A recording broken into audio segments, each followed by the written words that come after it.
right, good morning, actually, everybody here. Whoop, Bill's slowing me down. Getting a little excited, Josh. Got fired up. Yeah, it's morning. All right, Decker here with you. Good morning, Las Vegas. We got the whole crew up here. Ben Hoss with me, Mike Tix, Greg Elzer. They call him Skinny. And we're going to have a great morning today. Today we're watching The Losers. It's your last chance to make this feature for tonight. Tonight we're going to be watching two features paying $30,000 each. Second place, $15,000 and $7,500 for third place. And it's not just one team. Two teams taking 30, two teams taking 15, two teams taking $7,500 home tonight. Pretty exciting. So everyone trying to make that big dance tonight. How this worked, the brackets work this week, is you had to win 2 times to get into the big dance. This morning we're going to watch the teams that have not won 2 times. This is their last shot. Stuff's going to be junk. You guys were in the pits back there. A lot of stuff. Last night they let them work 2 hours after the Derby, which I thought was a great idea. Yep. Yeah, that was a great change. A lot of work got done in that 2 hours. Yes. And this morning they were up early trying to crack right now for this morning show. After this, we're going to take a break, and they're going to have some time to fix their cars again to get into the feature for tonight. We want to give them as much time as possible because, again, this is $30,000 is really, these guys are fighting for it. It means a lot, and they want to make sure it's the best show possible for tonight. So we're going to have some fireworks tonight. There's a lot of cool things planned for the final show tonight. So if you're here with us now, make sure you stick with us later tonight. So, guys, in the pits, some stuff's nice. A lot of stuff is junk. There's a lot of stuff in this loser brackets coming out that's nice and straight. Beautifully straight. And if this track holds up the way it looks, and it was holding up, it was getting better last night, and I think it's going to be even better yet today. That it's going to be a good show. Good matinee is what they're calling it.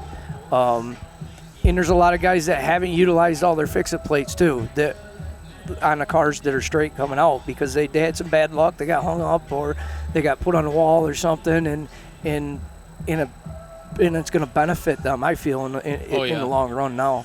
Well, I had a driver last night. I don't want to say his name, but they're in the big dance tonight, and he told me, Decker, I only put 6 plates on. I said, awesome. In the morning, you get up and weld the rest of them on. He goes, nah, my car's hard. I'm sticking with the 6. And I was like, I was surprised by that, but he was so confident in his 6. So however he put them on there, he feels that's hard. You know? We are in Vegas, and a 6 might get you to the big dance. You don't know. You know? 6.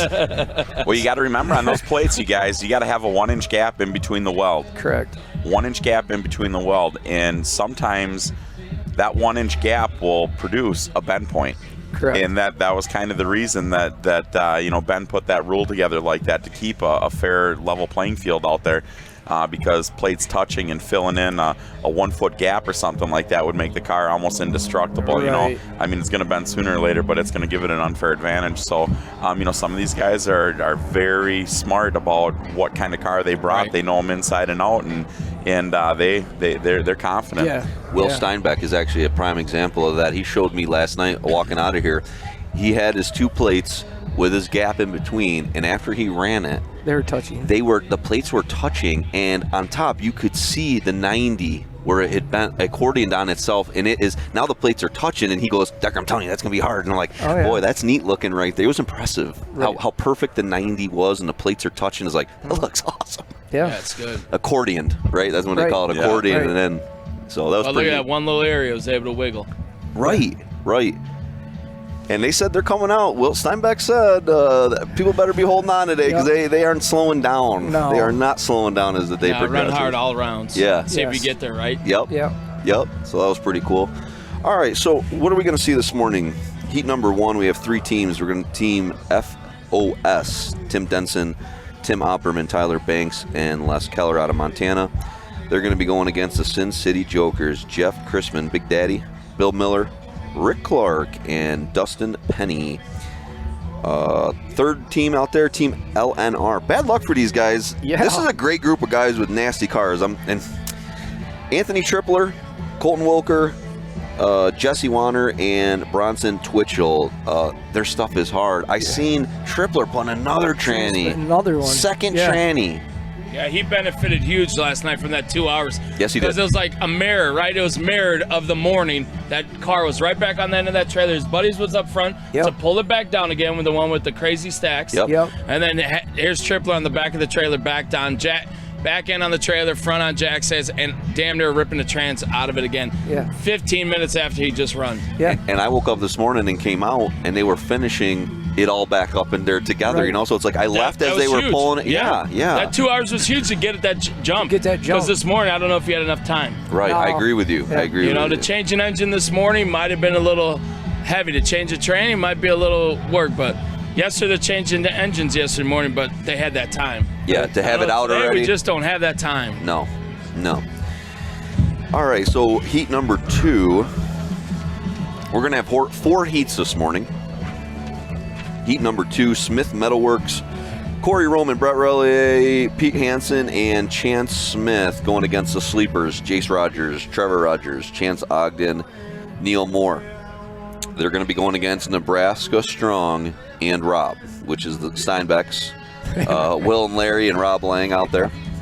Rob Lang kicked some butt yesterday. I'm just like, he's got to be so proud of himself because it's Yes, the first sir. time ever building to this caliber, running tranny brakes, all these extra goodies, and the guy helps his team qualify, right? Yeah. That's exciting It as was hell. huge, right? He That's got him through exciting it as last hell. night. Yeah, he was the one. He That's definitely awesome. wasn't the hammer. He was No. strategically driving. Yes. Didn't get himself in a pickle. Right? I Everybody think- else wants to run in and pile you up Yeah. like a banger racer. Not Rob. He's just going to stay in and try to peck you off the edge. Slow and Kind of like a steady. little bird on a hawk, right? Slow and He's just steady. going to hang off and pick at you a little bit. You know, how smart are they to grab a teammate like that? You got to think about that. You know, those guys are hammers. They'll Yes. run their ass off. And next thing you know, they got the one that's on the backside, just kind of watching, making sure that his hammers are working, and then it's right there to sneak on Yeah. in. That was Awesome. I mean, It was awesome. Yeah, I was talking to Will this morning, and actually they've had Rob run with them before. Oh, they oh have? really? I didn't Yes. know that. Yes, and he said he's like a second dad, you know, and really, he goes, why not? He goes, everybody gets lost watching the cars that are out there lighting people up, you know, one end of the track to the other. They forget about the other one. That's not, and that's exactly kind of what that heat was for the Yeah. most part. Everybody, it was turning and burning. There was dust flying one end of the track to the other. And here's Rob down the other end, just making qualifying hits. You know, don't get me wrong, he wasn't down, he wasn't bagging or nothing, but he was driving his race. Yep. His race pace was not what the rest of it was, and people lost him. Right. They literally lost him, and it worked out great for him. It was pretty awesome. Yeah, that's cool. That's cool.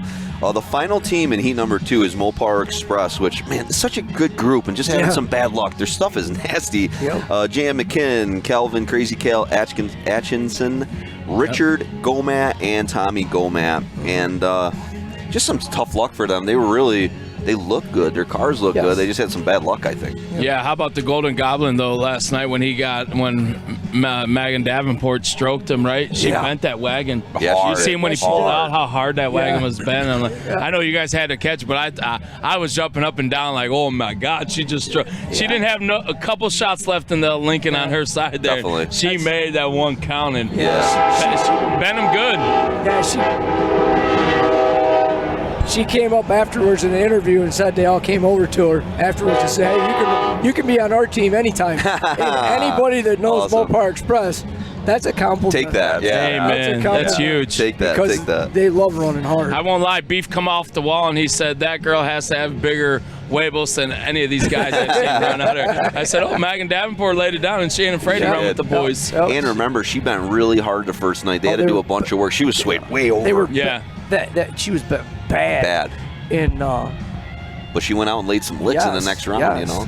The girls did really good in round number 2. They had some suspension problems, lost some wheels, and got hung. But round 2, they actually did really, really Yeah. good. Yeah. They almost They had drove it. good together Yeah. as a team. They definitely did. All right, so next up, heat number 3. Only 3 teams in this one. The Hooligans, Eric White, Jeremy McPherson, and Donnie Case.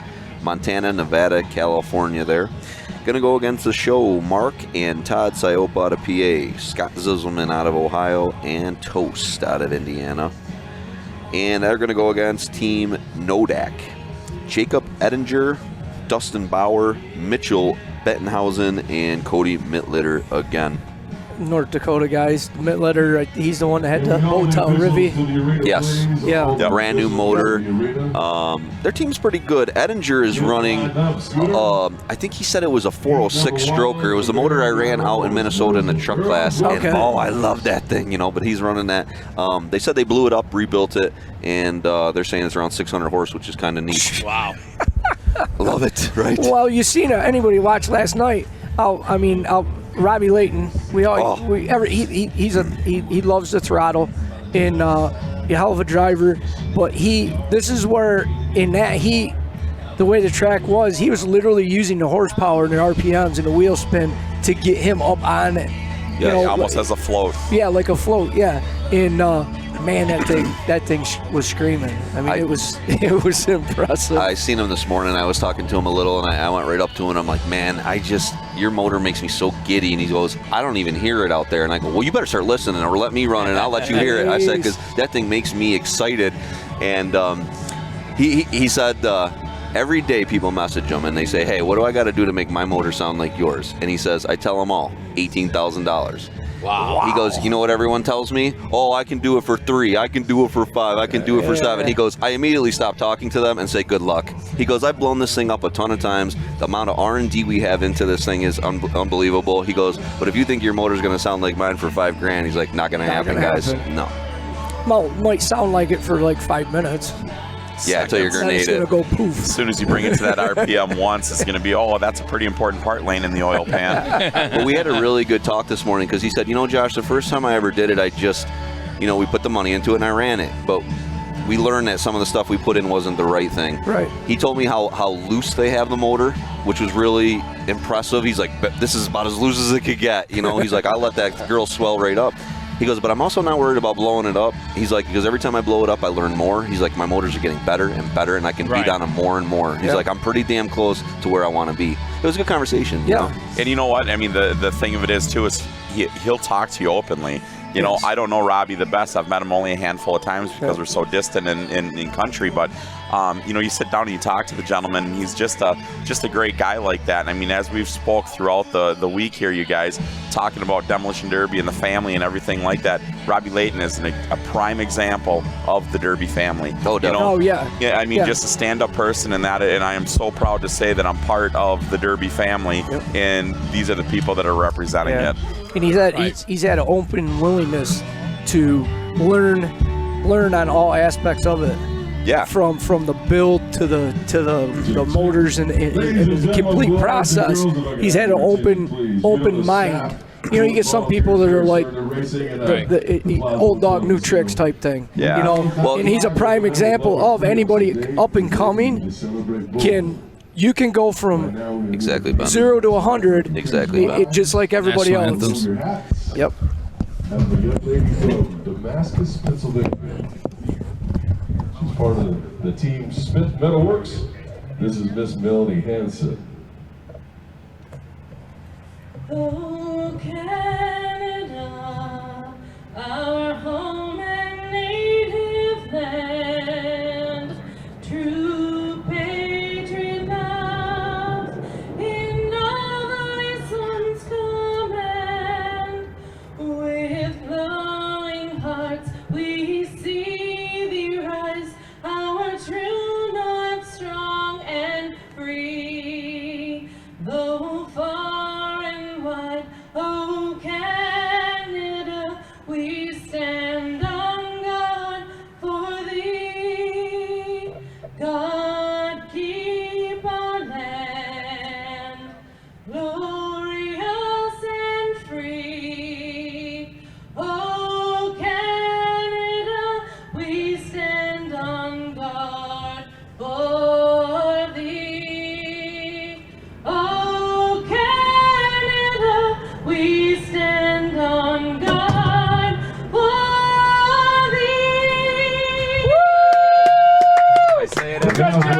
To law enforcement, firefighters, and all the first responders, along with our servicemen and women out there serving this great country from the Army, the Navy, Air Force, Marine, and Coast Guard. These are the folks that all came here, help us get our freedoms, and this is why we stand for our national anthem. Oh, say, can you see by the dawn's early light what so proudly we hailed at the twilight's last gleaming, whose broad stripes and bright stars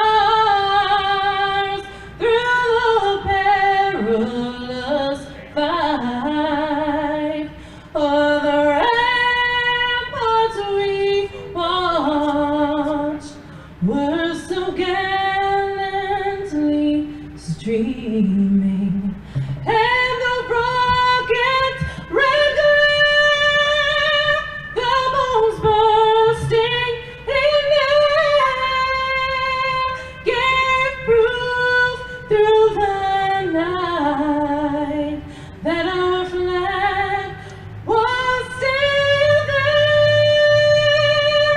Oh, say does that star-spangled banner yet wave for the land of the free and the home of the brave.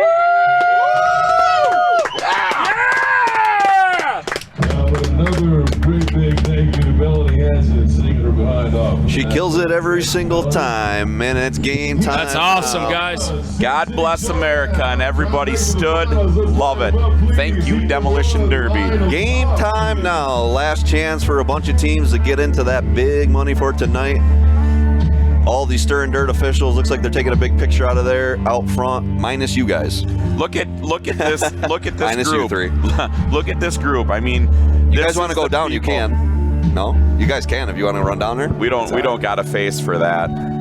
Well, and really nobody likes you in that group. Ben especially. Sit down, I'm sorry. Bill is telling you to sit down. Sorry, Bill. Josh. I know, I screwed up. I'm the fourth man today. No, I Ben, I'm screwed up- I glad. screwed up No, the no, no. mojo. I like I this. screwed No, up this the is mojo. perfect. I'd rather this. I'd rather this. This is good. A lot of great officials, Stir and Dirt, besides you guys. Buell and Derek come all the way out from New York. I hope they helped you guys out a little Yeah, bit. they've been yeah. a huge asset to us. Yeah. So. Yes. They loved it. They were Yeah. so That's- happy to be part of it. That's you one know. thing I got to say. Since everybody's got me tagged as the HNIC, I got to thank everybody that came out and partaked in everything. And everybody just did a great job. And I feel that's what made this show the way that it is today. Is each and every person. It wasn't just one person. It was a group. Collectively as a group. And I thank you. Made my I learned a lot. quote unquote job that I Right. guess everybody had to give me that title. Made my job great. But all in all, everybody out there needs to know this was a collective group effort by all the officials and all the personnel and to make it to what it was. So thank you. No, thank you, Ben, because I learned a lot. Just shadowing you and everything like that. It's Shadowing me. I know, it's like you're Tixie. What are you saying? Tixie, I know, Tixie. It's same thing goes both ways, dude. No, I'm not Come on, Tix. No, you know what? Let me say this for Ben. Ben is very humble, but I've been all over the country with Ben. I've seen Ben go through every kind of tech line, and Ben, you are absolutely one of the best in the business there is. Yeah. Ben, listen to me. I'm telling you, you're the best. You're the best. And the problem is you have the toughest job there is. You have the crappiest job, and you take it, and you say, I'll do it, and it's like, man, I would not take that job. I would not take that job.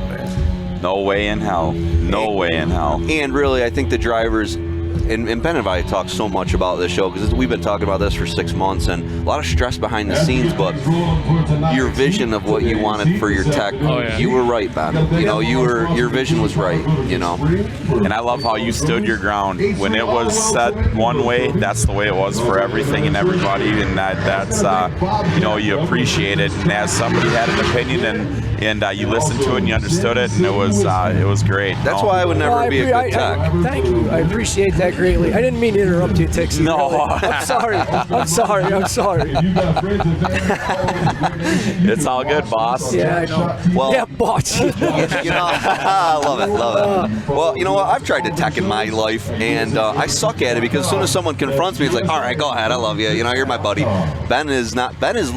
Ben told me to load it one time. You know, so it's Ben will tell his mom to load it. You know. That's right. You have no friends Derby Day. That's what I've always said, and I'll preach that till the day I'm done inspecting. But that's why I respect the hell out of you guys. You know. And that's why you guys were asked to be the. How are you? Boy. Oh boy. You want to stay here, sir? Okay. Heat number 1. Hopefully I don't have to run away. I think we got the track down. It looks a little hard, Johnny. we're all right. Looks like Yeah, I'm it's just getting seeing cleats of clay. like Yeah. Hard body? Yeah, right. Soft as a plum. It's funny. Yesterday, Johnny's heart was just beating when the cars were pulling out on the track Pounding. for the first time. Pounding. I felt it. All right, heat number 1. First team out here is FOS. Tim Denson, Tim Opperman, Tyler Banks, and Les Keller out of Montana. Oh, you got a tranny in there. It's working. At least he's got drive so far, we noticed. Yeah, Number we got one 31. direction. That's Tripler, an NLR team, and number 31 out of Utah. All right, in the arena right now. 128. FOS. It's Opperman pulling out. 3-4 Montana. Tim Oberman from Belgrade, Montana. The guy pulling out on the track now, he's on Tripler's team. Warner. Jesse Warner. He put on a show yesterday. Yes, he did. And he's Let's not call that a show. Let's call that a clinic on number 1 butt kicking. Holy crap. Yes, he did. And you remember how high his front end is? They got him pulled down. He's still up there, but they got him pulled down a little bit. They were working and working and working. That's just not a single pull there. No. They were for 15 minutes pull, bang, pull, bang, pull, bang, and got it down to where it was. Considering it's like 2 foot lower than what it was, but actually more. He was like almost 90 when he pulled off the track. I would have just welded the bumper to my headers and just let it eat. Yeah, how about it? That 44. Man, he was bent so hard in front of the arms yesterday. Bad. He's got her pulled back down, but boy, old girl's hurt. Yeah. Old girl's Yeah. been taken to the cleaners a couple times. Bronson You can Twitchell. almost tell by his seat how much he's hit and how much he's been hit hard. That seat is just laid back. It's bending around the seat bar. Yep. The front of Twitchell's car when he just pulled around there is straight as an arrow. You know, everybody's worried about these cars not making it, man. Yeah, the first round we all saw some carnage with what we fought with the track, and I think we're going to see some serious carnage now. Oh, yeah. But you can see the way the guys drove from one night to the next just by having plates on a car. Yep. They knew they could go stroke somebody, and they knew they could use the car. And it showed yesterday a lot more than the day before. Because I won't lie, the first night we're all looking at it wondering if we're even going to get them to the next round. Right, yeah. And on top of that, now we're in day 2. These guys, they either make it or they go to the wipeout at the end. So a lot of them might be like, you know what, I might not mess with the wipeout, so we're just going to put the hammer down and take out as many people as we And can. try to get to the finals. Yeah. Right. Yeah. Or just, hey, I'm in Vegas. I'm going to get talked about for years if I just, you know, Nothing and wrong see with what I that. do. So Nothing wrong with that. Yeah, I was talking with Danny Ogden this morning. They don't know. They're definitely going wipeout, he said. But he's trying to politic to get a powder puff heat going. Yeah. And he'd like to see a powder puff heat for the girls to jump in some cars. well, Danny that guy is amazing. You know, Yes, I love him. truly, the first time I met him in person is here. And, you know, he knew who I was through Facebook and stuff like that. I've known He knew who you he through is. Jason and- Dowles. What's that? He knew you through Jason Dowles. That no-namer Dowles. Yes, that no name, right? He's got to change his name I for had sure. to, I had to think about Jason Dowles. Yeah, who's he? Who? Yeah, right. Yeah, but Hashtag that Dowles who? Tricky Ricky. No-namers who? Real quick, let me get these drivers. Jeff Chrisman, Big Daddy number 88 on Sin City Jokers. Bill Miller in the 22 on your far end. Rick Clark in the 108 on our top side. Taking one? And Dustin Penny. Yeah, taking one out of this All one. right. Man, this is going to be a dogfight here, guys. Yes, it is. So it looks like yellow and black are odd man out, and then they're going to run it down with the other boys. absolutely. Yeah. Oh, Tricky Ricky's going to put on a show here, guys. I think we're going to see him unload this car. I like seeing some guys are staying conservative with the Friggin' tire, track and other looks guys hard. are coming out with a little bit different lug. Yeah. So it's this is interesting. I'm really I think I would have stayed conservative personally. Yes. Conservative. Yes.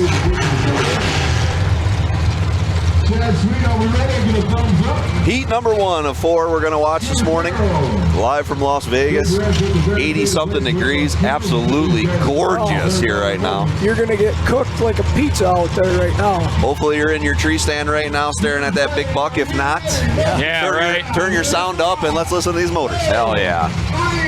Shit's about to get real. There it is.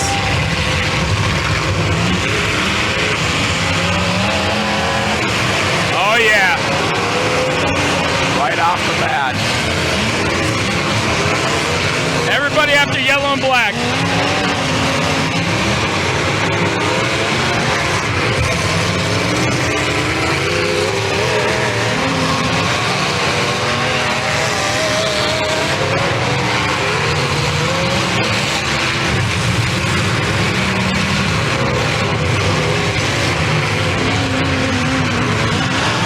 Oh, great shot. Good shot. Got him right back up. Warner, I'm sorry.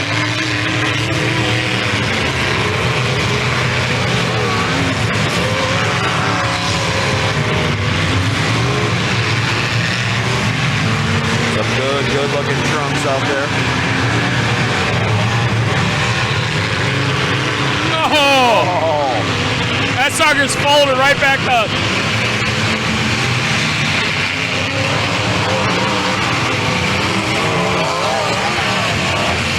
Twitchell looking good.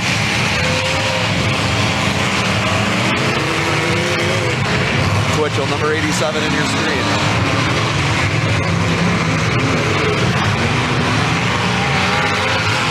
Oh, great shot. Dustin Penny laying it down. Good shot, Dustin. Great shot, 35. Big Daddy Jeff working on Timbo down in this corner. Ty Banks coming to give Jeff one. Get him off his buddy. Warner hard in the side of Dustin Penny again. Black and yellow is holding their own with everybody again. They are. This is awesome. Good job, guys.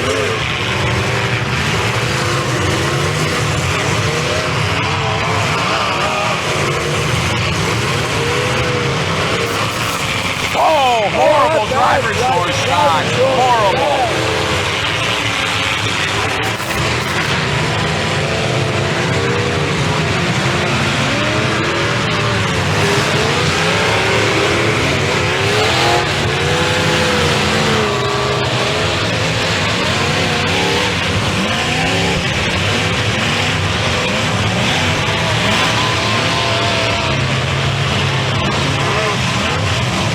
Timbo, 777.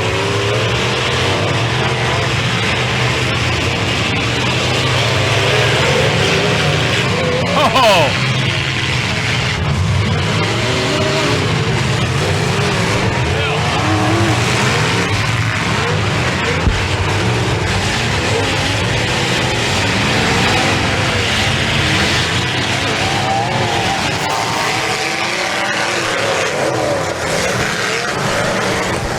Oh, Miller just buried down.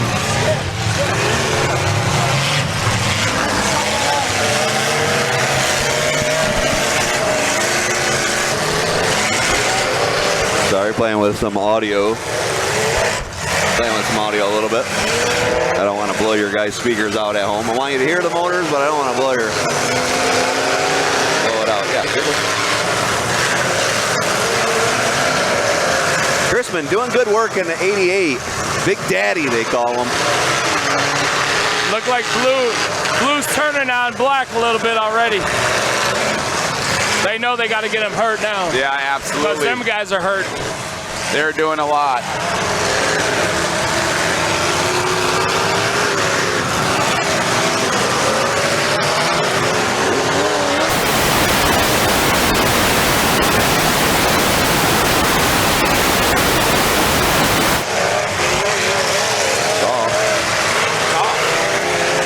All right, sounds good now.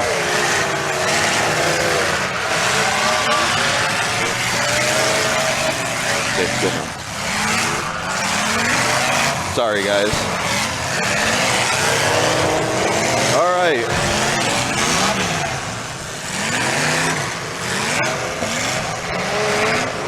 field leveled out there real fast.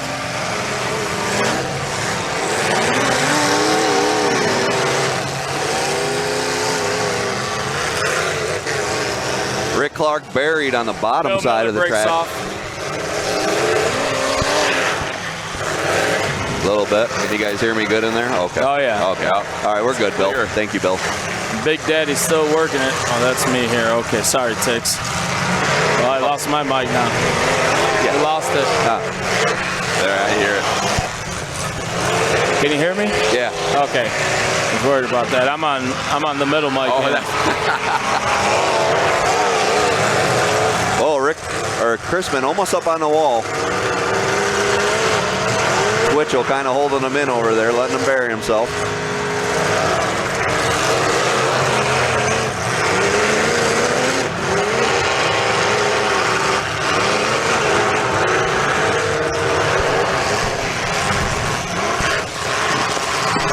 Now remember, at this point, if you think you're going to make the feature here, you want to save a little car because you want to win that 30 grand tonight. So every shot you make here could affect you later on tonight. Wilker just working.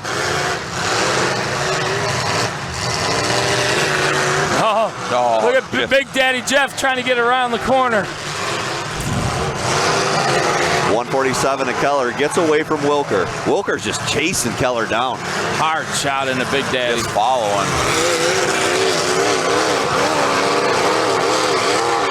Gonna push him. Oh, don't turn that way. Keller, great defensive driving there. Big Daddy in trouble on the bottom side. That could be the first team out. Yeah, then they don't get an invite, right? Exactly. The first team out of each heat tonight does not come back to the Vegas team show. They are eliminated from the Vegas team show. First team out. Big Jeff Daddy is up on the wall hard now.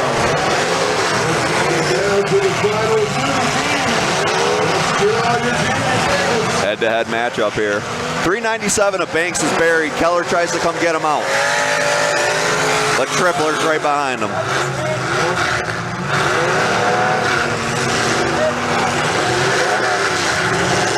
Look at Tripler holding him to bury himself.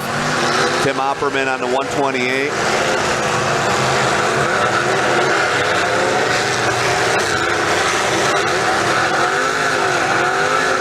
Tripler lost tranny. Got tranny problems again. Oh, Third man. transmission, you guys. Oh, it's heartbreaking. So if they get in, they're gonna have to put a fourth or another tranny in it, third tranny in it. I want to know whose tranny builder is. Oh, it's heartbreaking. Because I don't want to use them either. I was gonna say.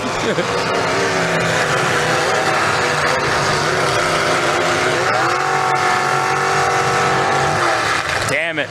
Man, it's burnt up for sure. 397 of Banks is buried. He's Tripler's still trying to get her out, though. 2-on-2 right here. Anybody's game right here. All four cars look pretty equal here. It's going to come down to the driving. We're all competitors, but what do you think Tripler's saying in that car right now? Oh, he's either you guys want to win this or I don't want to do another transmission. He's so mad.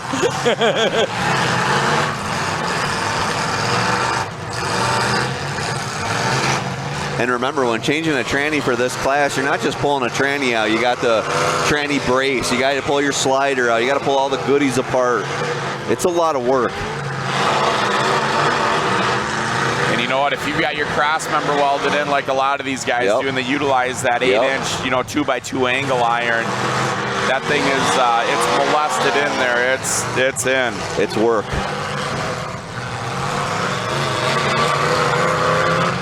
Skinny, I think your old lady and my old lady took off, man.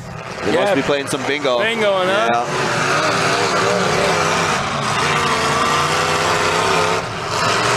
Yeah. Good battle here with the last four. Keller and Wilker duking it out.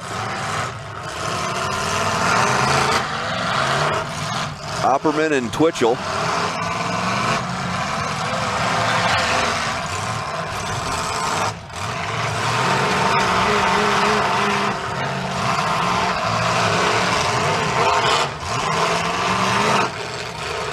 right, there's a chess match going on now. Opperman's bending up in the back, though. Like a little bit of pressure on that window bar. 2-on-2 battle royale right here. The SINCITY Showdown, boys and girls. Yeah, he's starting to lose ground clearance in front of those tires, too. You got to be careful in that soft spot there. You're going to belly out fast. Oh, they're all kind of held now. They got to break apart. No, you're going to dig yourselves in, guys. Wow, so you got one open, one dug in, one dug in, one open. So outside edges still can move, but both teammates are stuck in the middle of opposing teams. Twitchell makes contact. Twitchell pulls apart. Yep. But Keller's on the other side pulling apart also. They got to come to. I don't know what's going to happen here. And it's going to come down to. One-on-one is what it's going to come down to. Okay, so Keller's out. There you go. He bounced off his front bumper and got the lift he needed. That is awesome. Oh, man, and they're just going to leave one of them. Now you got to be defensive and don't let him get his partner out. Don't let him get to his partner. He got out. Good work. Good work by Opperman.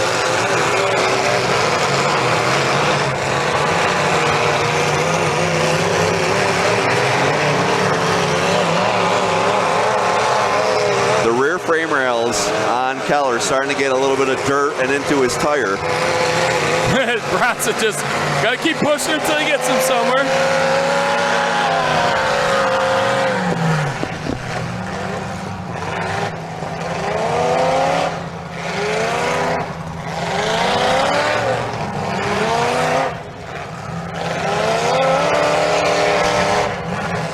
Ooh, locked up front tire on Twitchell. The driver's side front locked up. I don't know if you guys can see it in your camera, but all right. Like his steering is locked all the way the one way there. Yeah. He's trying to move that wheel hard.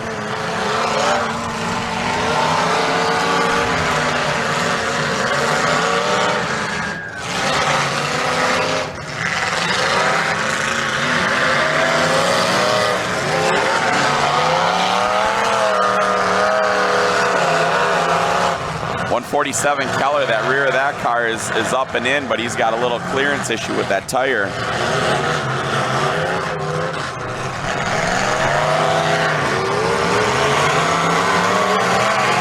Mike Ernst working in the garage today. Got the TV on, the big screen on in the garage. I love it, brother. Thanks for watching us. Nothing like building derby cars and watching derbies. Okay, so NLR looking pretty good here, huh? I'm on lockdown. Waiting for the lock.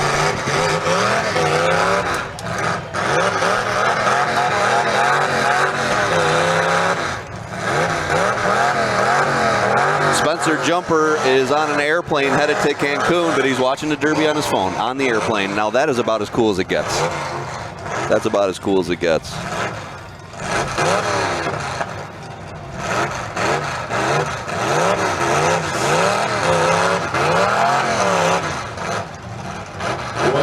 It's time down to pull his flag. Skinny, can I throw you some love? Yeah. I think today would have been your mother's.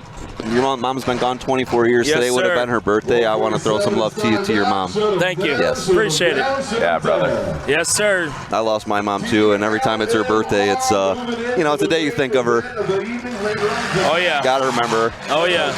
Died at a young age of 49. Oh, my God. Sorry, Skin. Actually found her that morning. That's what's even worse. I love you. Amen. Bro. I love you, friend. Just wanted to throw you some love. Sorry, I know that's kind of a. Oh, yeah. But That's all good, brother. yeah. God bless her. Yes, exactly. And she's watching you. Oh, yeah. She's telling you to shut up sometimes, though. She's You like, think? Skinny, shut up. You're your own worst enemy, Skin. I say that to you. Oh, it's Hunter's birthday also? No. Oh, your Hunter birthday. Oh, Your Ben's, Hunter's. Ben's. Ah, that's cool. That's Yeah. cool. Happy birthday, Hunter. Heat number 1 done. And then Gus's birthday today. My dog Gus. Yeah? Today's his birthday. He's got born all on my kinds of mom's birthday. stuff going on. Yeah, cool. so that's good. That's cool. Well, that was good. Very good. Yeah. And that's that we knew it was going to come into a little bit of a chess match at the end because, again, these guys are so close to being able to run for that 30 grand. Sure. I mean, you're double thinking almost every shot you take. Yes, sir.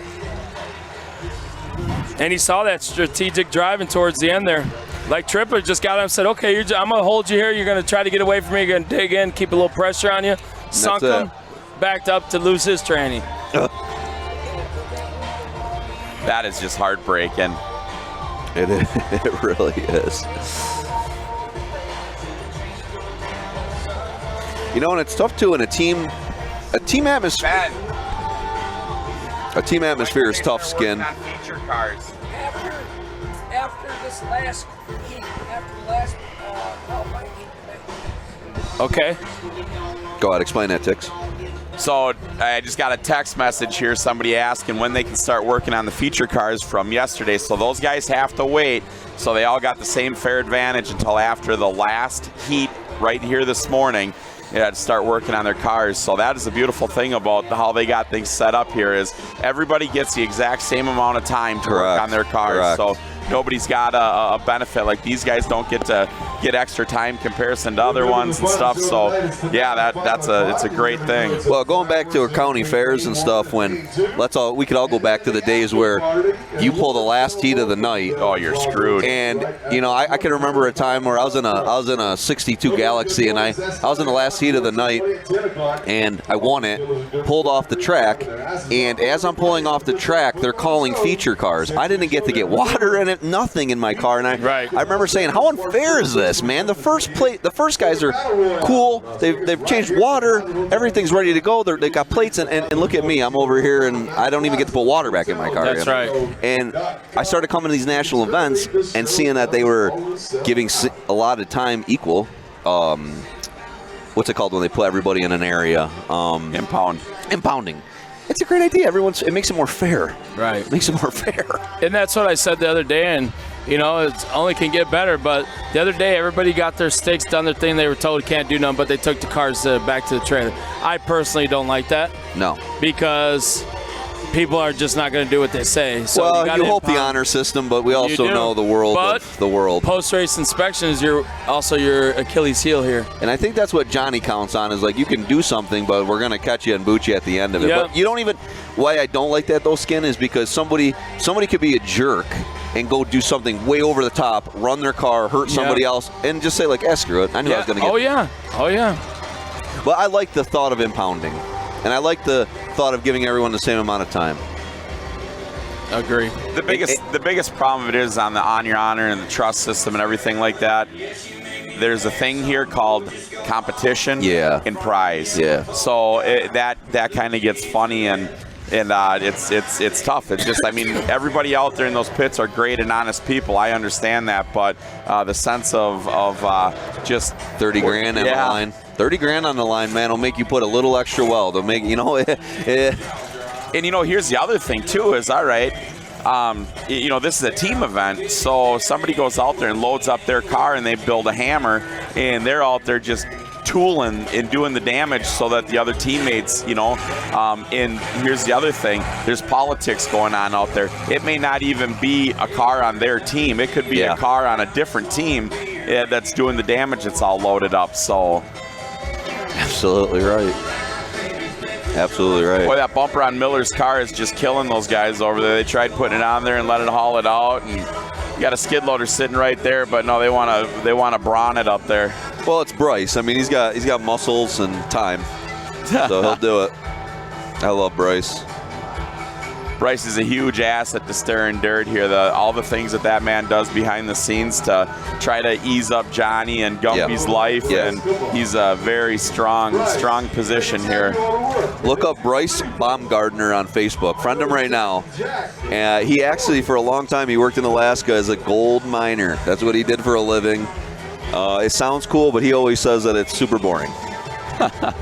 And he said that in all the years that he did it, he never saw a piece of gold. Wow. Because what they do is they're just in machinery all day and they run it through the screeners, and that's all he did. He was a loader operator.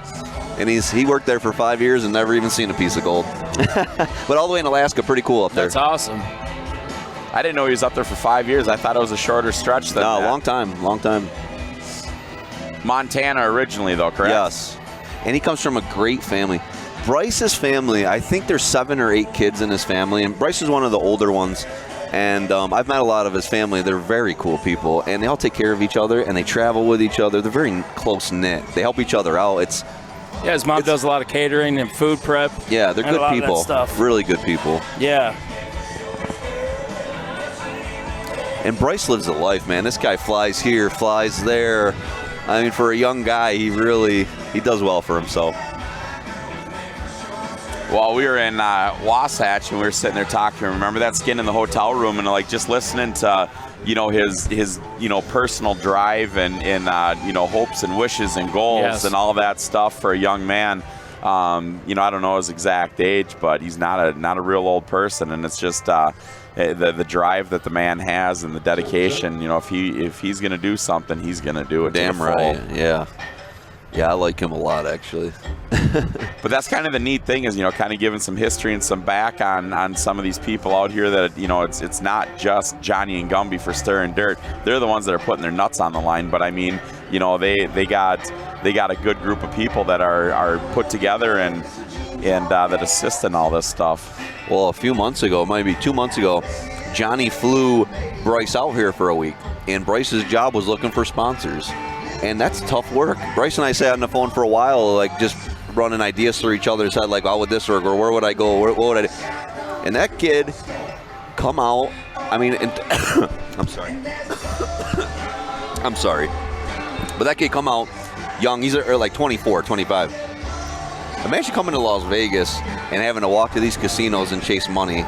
I mean, it takes some balls, and that's why I told him. I go, you're I'm a salesman, and I would struggle walking into some of these casinos asking for money. And Bryce went to, I think, 28 different places looking for sponsors, and I thought that was pretty cool of him. That takes drive to do that. Sure.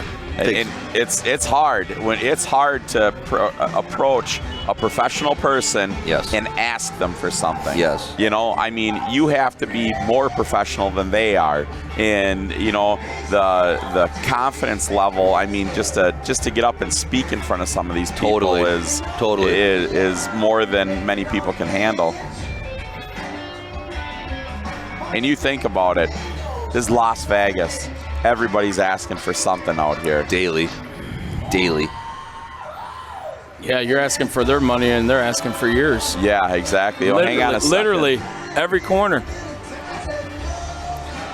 I'll tell you what, did you guys see the Derby driver? I forgot his name. He had a sign out there, broke Derby driver. Papa, yeah. That was awesome. That was the best. Standing out there on Fremont Street with the sign asking for money, broke Derby driver. That was Delara, right? Delara had it, and then Popeye had it the rest of the night. Okay. I seen a picture with Delara. Yeah, I think Delara borrowed it for a photo. They loved it. It was great. Oh, yeah. A lot of people watching from home. Jordan Burgess watching. Gonna go into heat number 2 here. I want to say I got a lot of messages last night. I tried to keep on them, and I laid in bed, and I realized I missed like a chunk of people I skipped, like maybe 40 comments. And if I don't answer you back, it's not because I don't like you. Please, I don't want you to feel like, oh, Decker doesn't like me. No, I promise it's not that. I will try to get back to you, and I do read what you say, but sometimes I can't comment or write back. So I don't want you to say like, oh, Decker's a jerk. I write to him and he don't write back, because I got a couple hundred here that I got to get through. I was just going to say the same thing. I mean, I had a couple hundred yesterday, and I apologize, but there's something special and sweet out there. We want to throw it out there, and especially the kids. When I hear the youth of the Derby world is sitting there watching us and they're excited, it's those shout outs mean the world to them. So you kids out there in the Derby land, thanks for watching us and enjoying us. Now, kids, you're spoiled. Because when I was a kid, there was no Derby even on TV. You couldn't even find a book. I remember going to the library and I'd have to read the same damn book all the time because there was only one of them. And there was only 2 things on TV about Demolition Derby. And there was no internet. You couldn't go to YouTube and watch Tixie run 45 times today, But it's a lot better now. You can watch and learn. And if you're a young kid, it's very easy to get into sport. Yes. You can message anybody that you hear on Facebook and say, how do I do this? Can I get help with this? And if you need help and you're a young kid, You can message me anytime. Come to my shop. Yes. Come to my shop. We help. Skinny's been up there. He's seen us help so many young kids in the Derby world. Give them cars, help them build cars, give them parts, whatever it is. I mean, it is the open. My shop is open for the youth. I mean, this is better than video games. It's better than drugs. It's better than breaking the windows out of a church. I mean, you know, it just seriously, if there's kids out there and you want to get into it. Was that wrong? No, go ahead with it. I'm just talking. I did that as a kid. Yeah. And you know what? The worst problem of it is that beautiful piece of stained glass has still got a rock hole in it 40 years later. No, you jerk. It's like they left that thing there for me to feel horrible. To feel guilty, and you should. Dang it. So I always say I try to do good things because I know when it comes to the day the Lord's going to decide if I'm going up or down, I need to make sure that I made up for the dumb things that I did. That's right. Robert Hansen watching at home, Andrew Stano, Jordan Thompson. Jeremy McLaughlin's asking us, who is our picks to win tonight? That's a great question, Jeremy. But I'm telling you, I'm not going to pick one because I don't know if I could.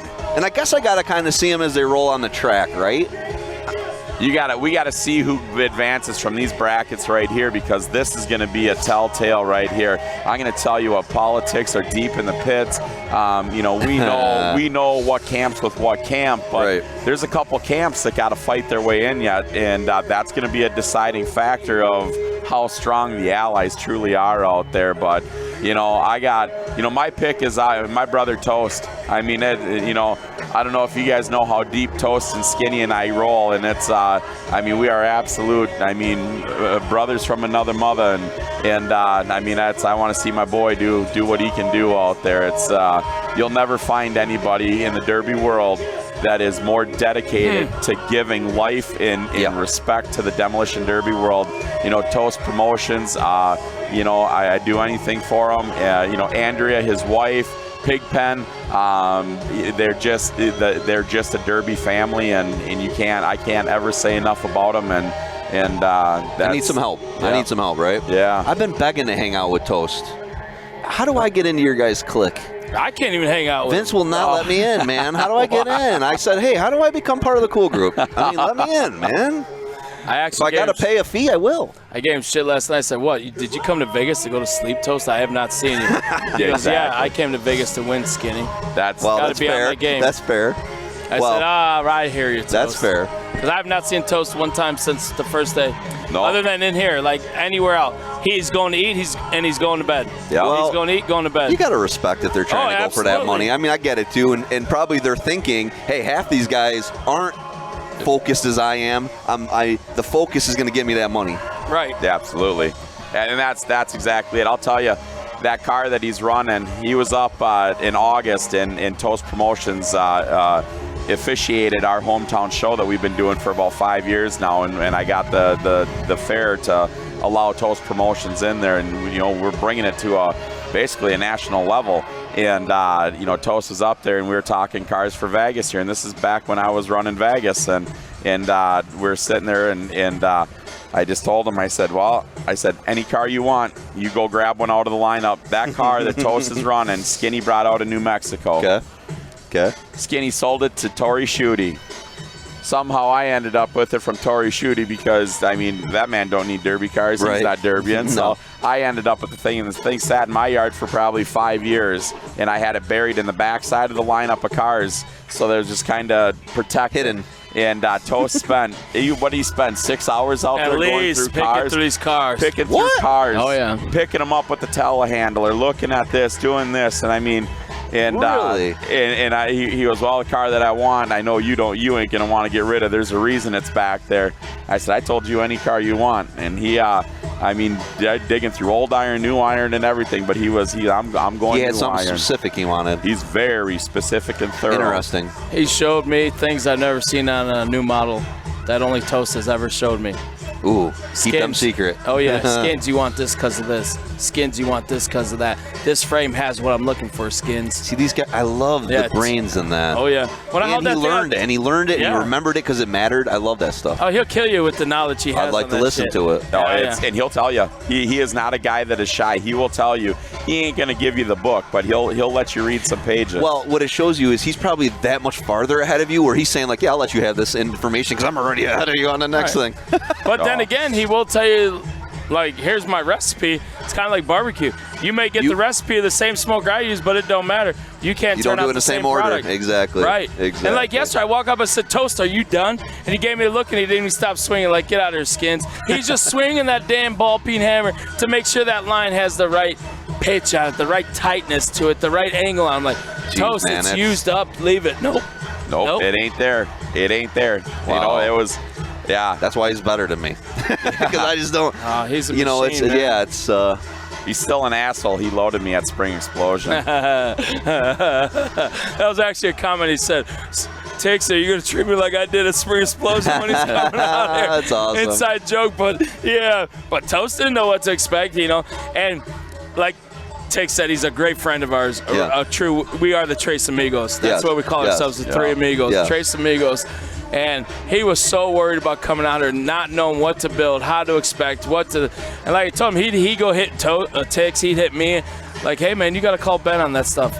I can't be that guy. You may be my friend, but I will not even give you anything that I'm not supposed to. Yeah, exactly. I'm not supposed to be that guy. Yeah. If I was still one of the guys calling shots, one of the 6, great, I can help you. But simple questions, I can return that favor. But anything more, like his cross member and the way he wanted to do certain things in the car, no, that's Ben. Yes. You must go to bed. But Skins, what do you see? Nope. I don't see nothing out there.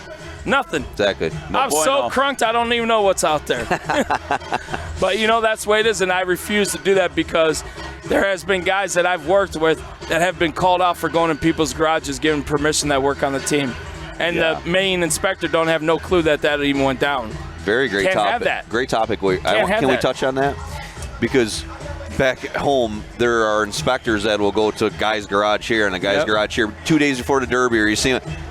If you're a promoter at home or you're a tech guy, don't do that. Nope. Don't do that. Tell your friends, guys, I'm not looking over the car. If you go to their house to hang out and they say, let's go in the garage to look at the car. No.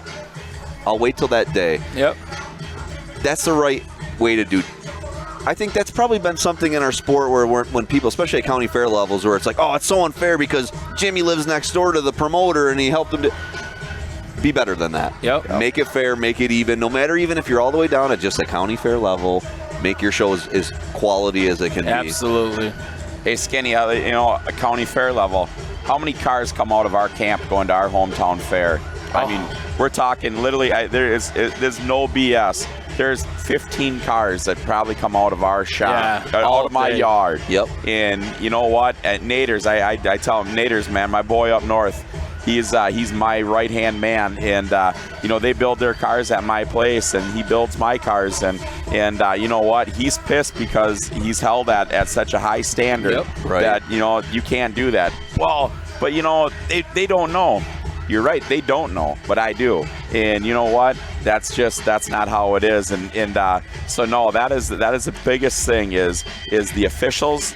You can never beat the officials. If they have it in their mind you're not winning, you're not winning. You lost before you even unload. Yeah. So and that's bullshit. That is not the way that I will never be a part of any situation like that because I want every driver to earn what's theirs. 100%. 100%. Yep. Just like teaching the youth.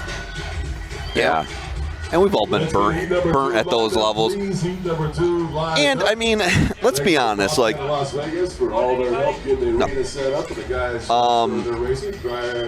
you want to win. You want to win the right way.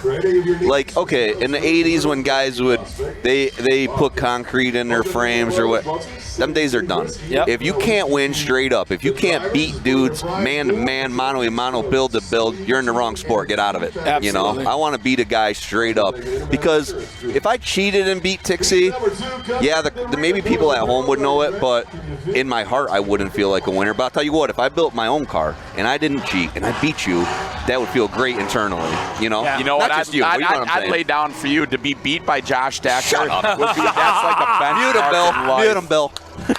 Mute him. What's going on, sir? You want to talk or you're just watching? Chilling. That's fine. That's fine. Johnny, wait a minute. Chilling. Johnny Gullo is chilling, finally.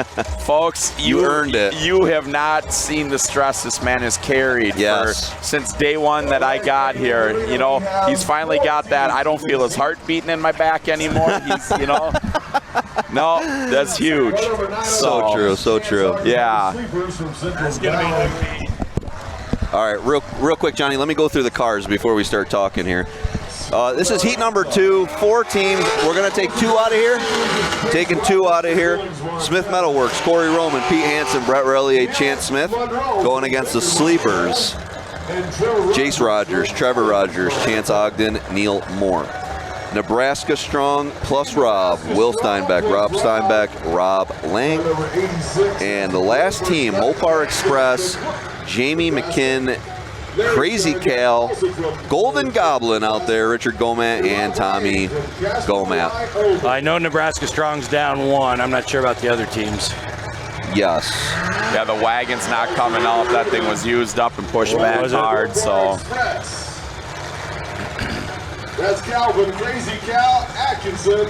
I think the track's really coming too. I think by tonight we'll just keep doing what we're doing, add a little, get it packing down, and by main event starts, we should have a really good. You know, people are saying and talking, I got messages and stuff, they're talking about how loose the track is. That's a Western thing. That's a Western thing. You know, it's like, okay, every show that I've been to in Utah has got a pretty loose track, you know. And look at the shows, look at the high intense shows that get put on out there. So you don't need a rock solid hard track to put on a good show.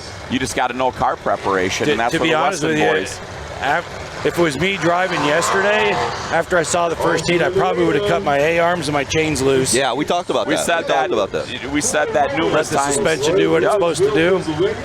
But the problem of it is with this build, so many people get lazy when they get to weld their A-frames down.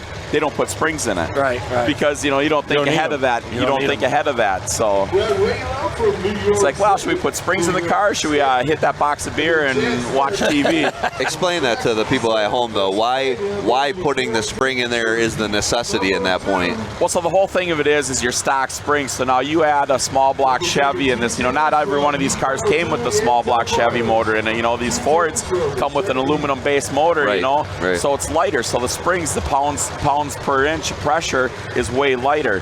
So now when you have that and you get to put your A-frames, your upper A-frame part of your suspension, down here you get 2 plates to weld that down, so now you've got rigid suspension. Yeah. Well, so you don't need springs at that point. Right. So that's why you would overlook the spring and not put that in there, because you're welding your suspension.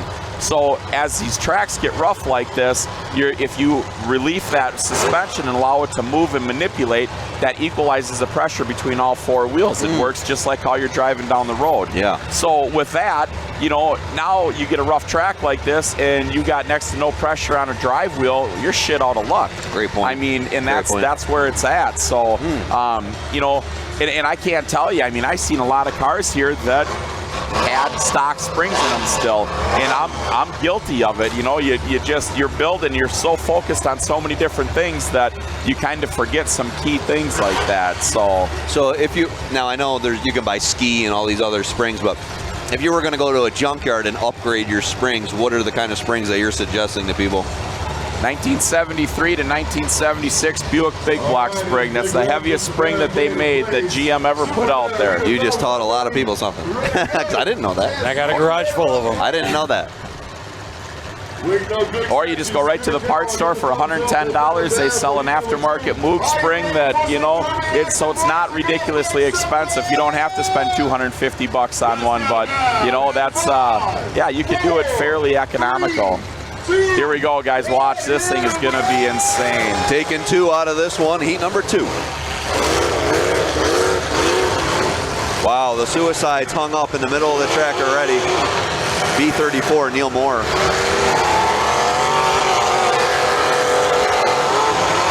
Trevor Rogers just hammering on at the start.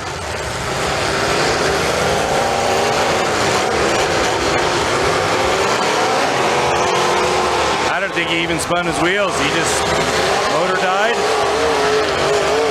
No, he's hung on the He's hung on his rockers up at the firewall. His back tires are spinning, but he's just sitting there. Just bellied out.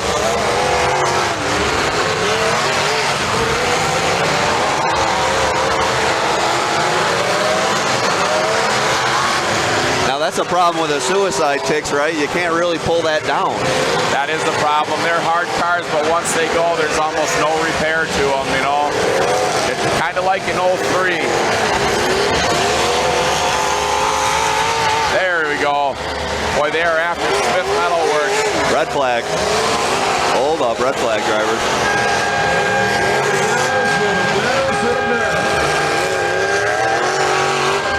Hey, you got to watch them red flags. So actually less dust, even though it's drier, it's not really that dusty, sir. No, so we got the tanks working on the back of the Widow, so it's drizzling water out as he's rolling it, and I think we keep hitting it with that other truck. I think we're going to be just fine as we keep going. We just got to, it's just this dirt just got that fine line between Play-Doh, right, and just right. And you saw it.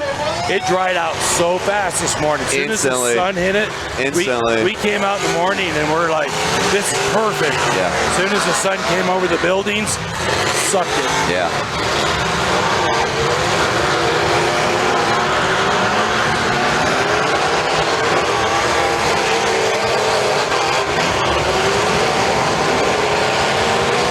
Funny, you watch Smith Metal come out, and they kind of just drove around a little bit to see who was going to come after them, and now that they figured out who wasn't their friend, they are taking it to them. And watch how they're driving now too. No power in, they're just easing into that throttle. Trevor Rogers trying to get his buddy out, but might have hung himself.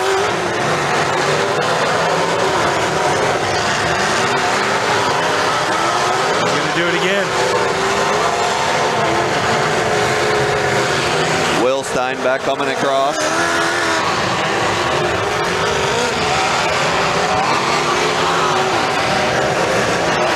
You know, it's kind of funny.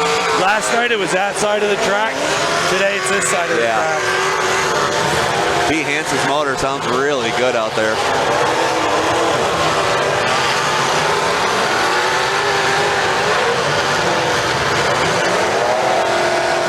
Steinbeck and Lang beating up on Trevor Rogers on the top side.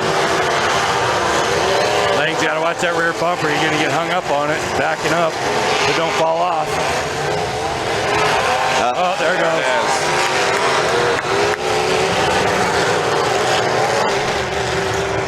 Shut it down, boys.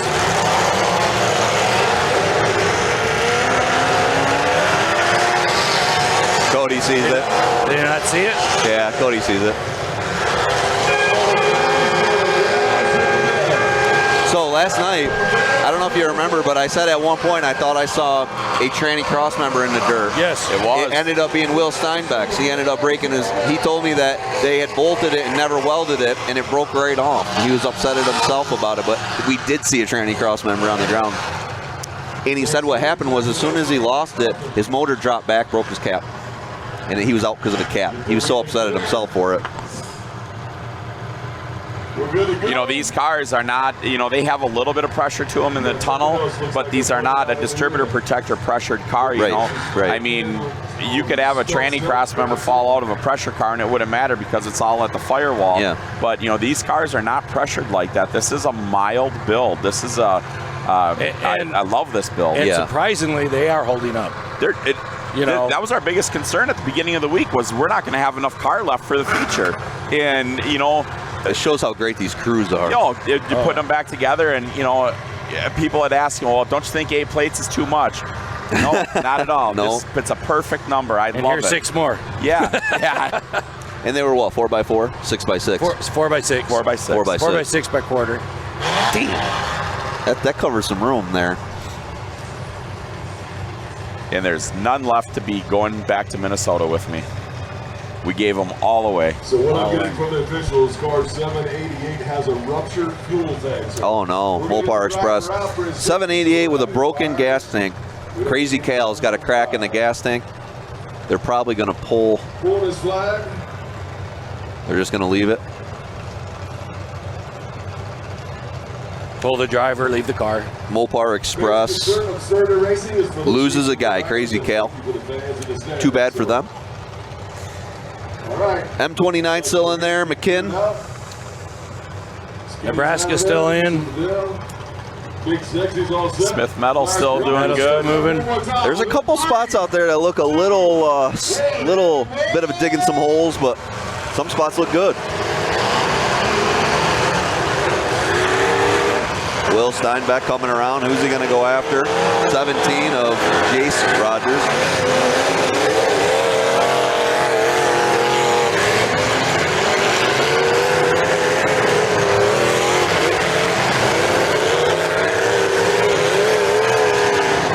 You know, on the other side of that, the looser track is saving these cars a little bit. Yeah. So, Johnny, again, whoever is the first team out of each heat today is eliminated. That was last night. Oh, that was last night. So everyone running today is in for the next show. Okay. Maybe tonight when you come on, we could talk about that a little bit more.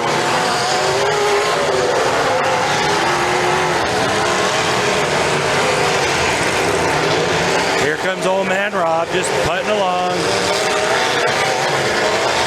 Working suspension, like we said. I think even if you got the rear working, that's an advantage. Yeah.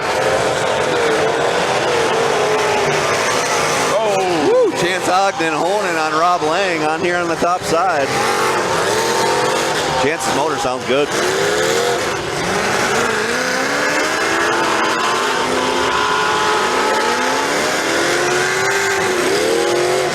That's where I think making the mistake, putting all that horsepower in when you're trying to push someone in this dirt. Yeah, just burying yourself. Smart. Yeah.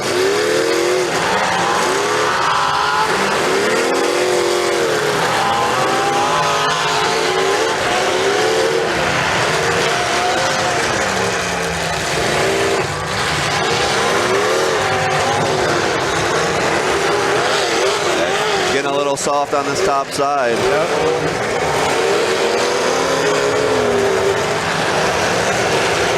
Ogden was just holding his own down there, waiting for them to move to get out of there. Better not turn the back on him.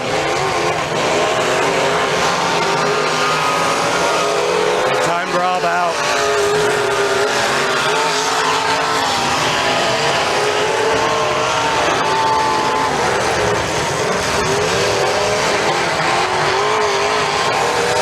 We got 2 Nebraska.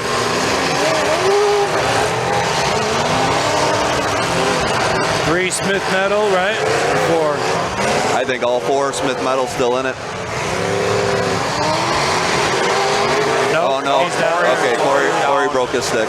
Corey Roman broke his stick on the far end.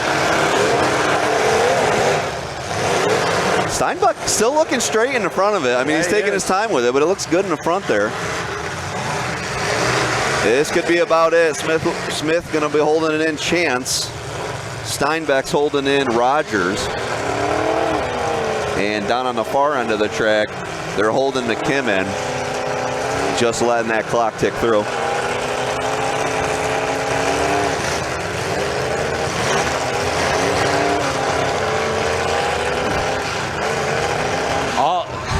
All 4.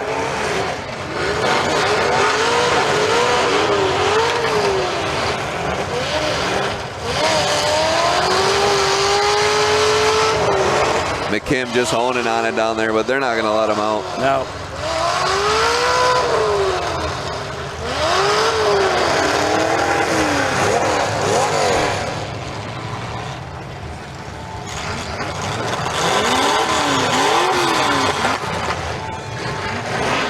All right, guys, I'll be right back. See you, sir. Thank you, Johnny. Send Bobby up. Yeah, send Bobby up.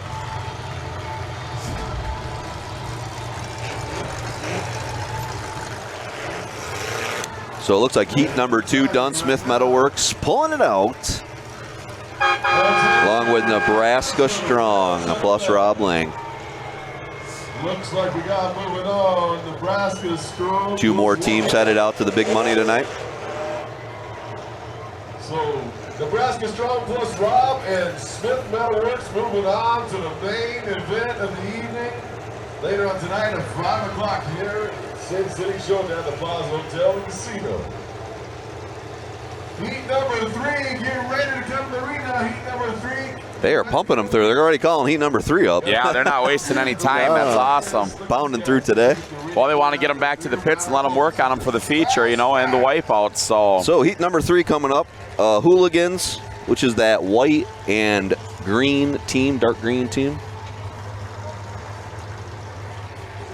The show, Mark Siopa, Todd Siopa, Ziz, and Toast versus Team Nodak, Ettinger, Bauer, Bettenhausen, and Mittleader. So next heat's going to be good.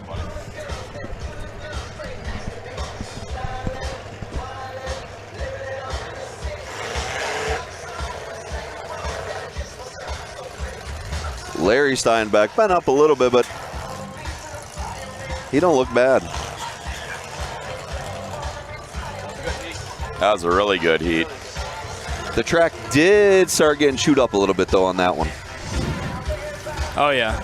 I think they need some water on it. Yeah. They need some water to bind it back up and make it tacky again, like that first heat rolled out. But no doubt, them boys made some junk out of them cars.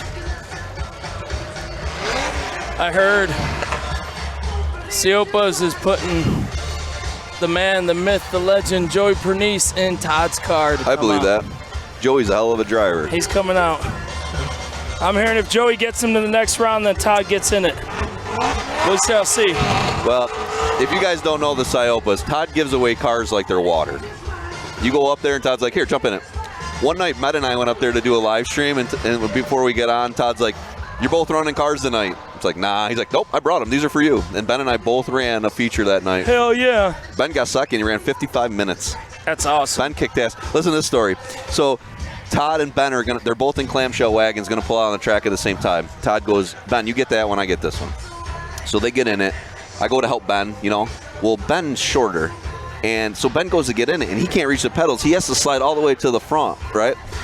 Well, actually, in the first car, he was tight. Ben was perfect, but Todd was tight. Todd had it all the way like this. So Todd goes, as they're pulling out on the track, Todd's like, Decker, I need to switch with Ben. So they get out of cars and switch. Todd's perfect. I get over to Ben. Ben can't reach the pedals.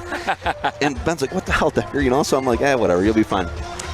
Ask Ben, but 55 minutes later, when Ben got done with the Derby, his pants were down around his ankles. Because every time he would try to slide up, his pants kept going down and down and down. And Ben's pants were around his ankles. Oh, my God. And what a night, man. Ben and Mark Siopa duked it out for probably 10 minutes head-to-head, and it was awesome to watch. It was one of the best nights watching Ben run. He was happier than hell, you know. Yeah, that Siopas don't break sticks. It don't care if it's brother on brother. No. They don't care who it is. Oh. The shit's getting wrecked. They are taking home. I mean, it's awesome watching those guys when it comes down to them. A couple years ago, and they brought their Blizzard Bash cars, the new Alex, and it come down to Mark and Todd, and they were hitting nose to nose in these wagons that were perfectly straight at the beginning. 5 shots into them. With Blizzard Bash built cars, they were bent up, you know, and it was like, man, you guys are just knocking your own teeth out of each other, you know? Definitely. If you ever get the privilege, don't ever be shy to go meet the Siopa racing team. Some really great cats. I mean, you know, some people get shy when they hear a big name or something like that, and they don't want to go introduce themselves or anything like that. I tell you what, they're great people. They put on a good spread for the Derby family. They take care of people. You know, they're just regular passion Derby drivers like all of us. So yes. You know, take the chance and go meet them, go shake their hands. I mean, it's they're great people. Well, speaking to that, you know, we get a lot of people as we walk around as a group. You know, people will come up and say, like, oh, I always wanted to meet you, Tix, or oh, Skinny, I've always wanted to meet you. And yes, sir. I love that. Yeah. Like, I got in an elevator last night, maybe my old lady, and it's like 5 or 6 people. We don't, you know, I walk in and all of a sudden, Decker, oh, Decker. Thank you guys. I love that. And I love when people say, Josh, I just wanted to introduce myself to you because I watch you. I love that. If you ever want to come talk to me, please. I dig that, man. Yeah, absolutely. Absolutely. Oh, and going back, you talked earlier about people coming to your house, building. I'm the same way. You ever want to learn how to put something on, I build on every weekend. I'm always building cars in my house. Come watch us put a bumper on. Come help us. Come help us put cages in. Come help me hold that damn bumper up there. They're heavy. Listen, I'll teach you anything you want if you come help. You just got to put some work. If you're not, listen to me. If you're not a person that wants to put work in and you just want to come over and say, Decker, give me a car, no. But I'll tell you right now, if you want to come to my house and do some work and earn it, I'll give you cars. Yes, sir. I'll give you cars. You just got to come earn it. That's what I told Hall Hunter's kids, with the football team. Hunter's 13 running cars. All his team members love it. So they all come in and cheer Hunter on it the last few derbies. Love it. And now some of the other kids are like, how do we get to do this? I said, all you got to do is get permission from your parents, and I got you a car. Yep. You're more than welcome to come out my house, strip you just got to come do the work. You got to do the work. I'll make it safe for you. I'll walk you through it. Yep. And you guys can have a car. I'll haul it to the derby for you. Hell, I'll even pay your damn entry fee just so you kids can run. 100%. Skip. Yes, sir. And I got plenty of cars for you, and I'm all for giving them to the kids. But a grown-ass man that wants something for free, go earn that shit. Damn right. Hey, man, talking about the youth of the derby sport right here. My little nephews are at my place with my brother watching, man. Brantley, Grayson, love you guys. You guys enjoy the time. We'll see you guys next week. And how was that fuel leak out there? You guys see that from here? How was it? We couldn't see it from here. Ruptured the whole side of the tank right out. Split it all the way down. Looked like a waterfall coming out the side of the tank. Yuck. Wow. Gallons of fuel out of that sucker. Probably a 15-gallon, 12-gallon tank. Ruptured it. But, man, them guys were stroking each other out there. Oh, my Crazy gosh. Cal ain't no joke. No. He'll rip your heart out with that front bumper if he can get it when he's in the battle. When he's in the heat of the moment, he's a tough SOB. I remember I went down to a showdown in Iowa, and the first time I ever ran into Mopar Express, man, I had T-Bone holding me, and Calvin literally ran into him. Oh, my God. They sir. wadded me up in about 5 hits. I mean, if they had another 10-foot of track, they would have used it to say it's a full track shot. Decker, you're giving cars away. I'll be there tomorrow. I'm not giving them away. You're going to have to work for them. You're earning them. But I'll tell you what, you earn it. I'm cool with that, man. I love people getting into sport, and I got so many cars in my house. I'm not going to run them all. I can't. They'll start rusting before I can run them all. And you know what? Let me say this.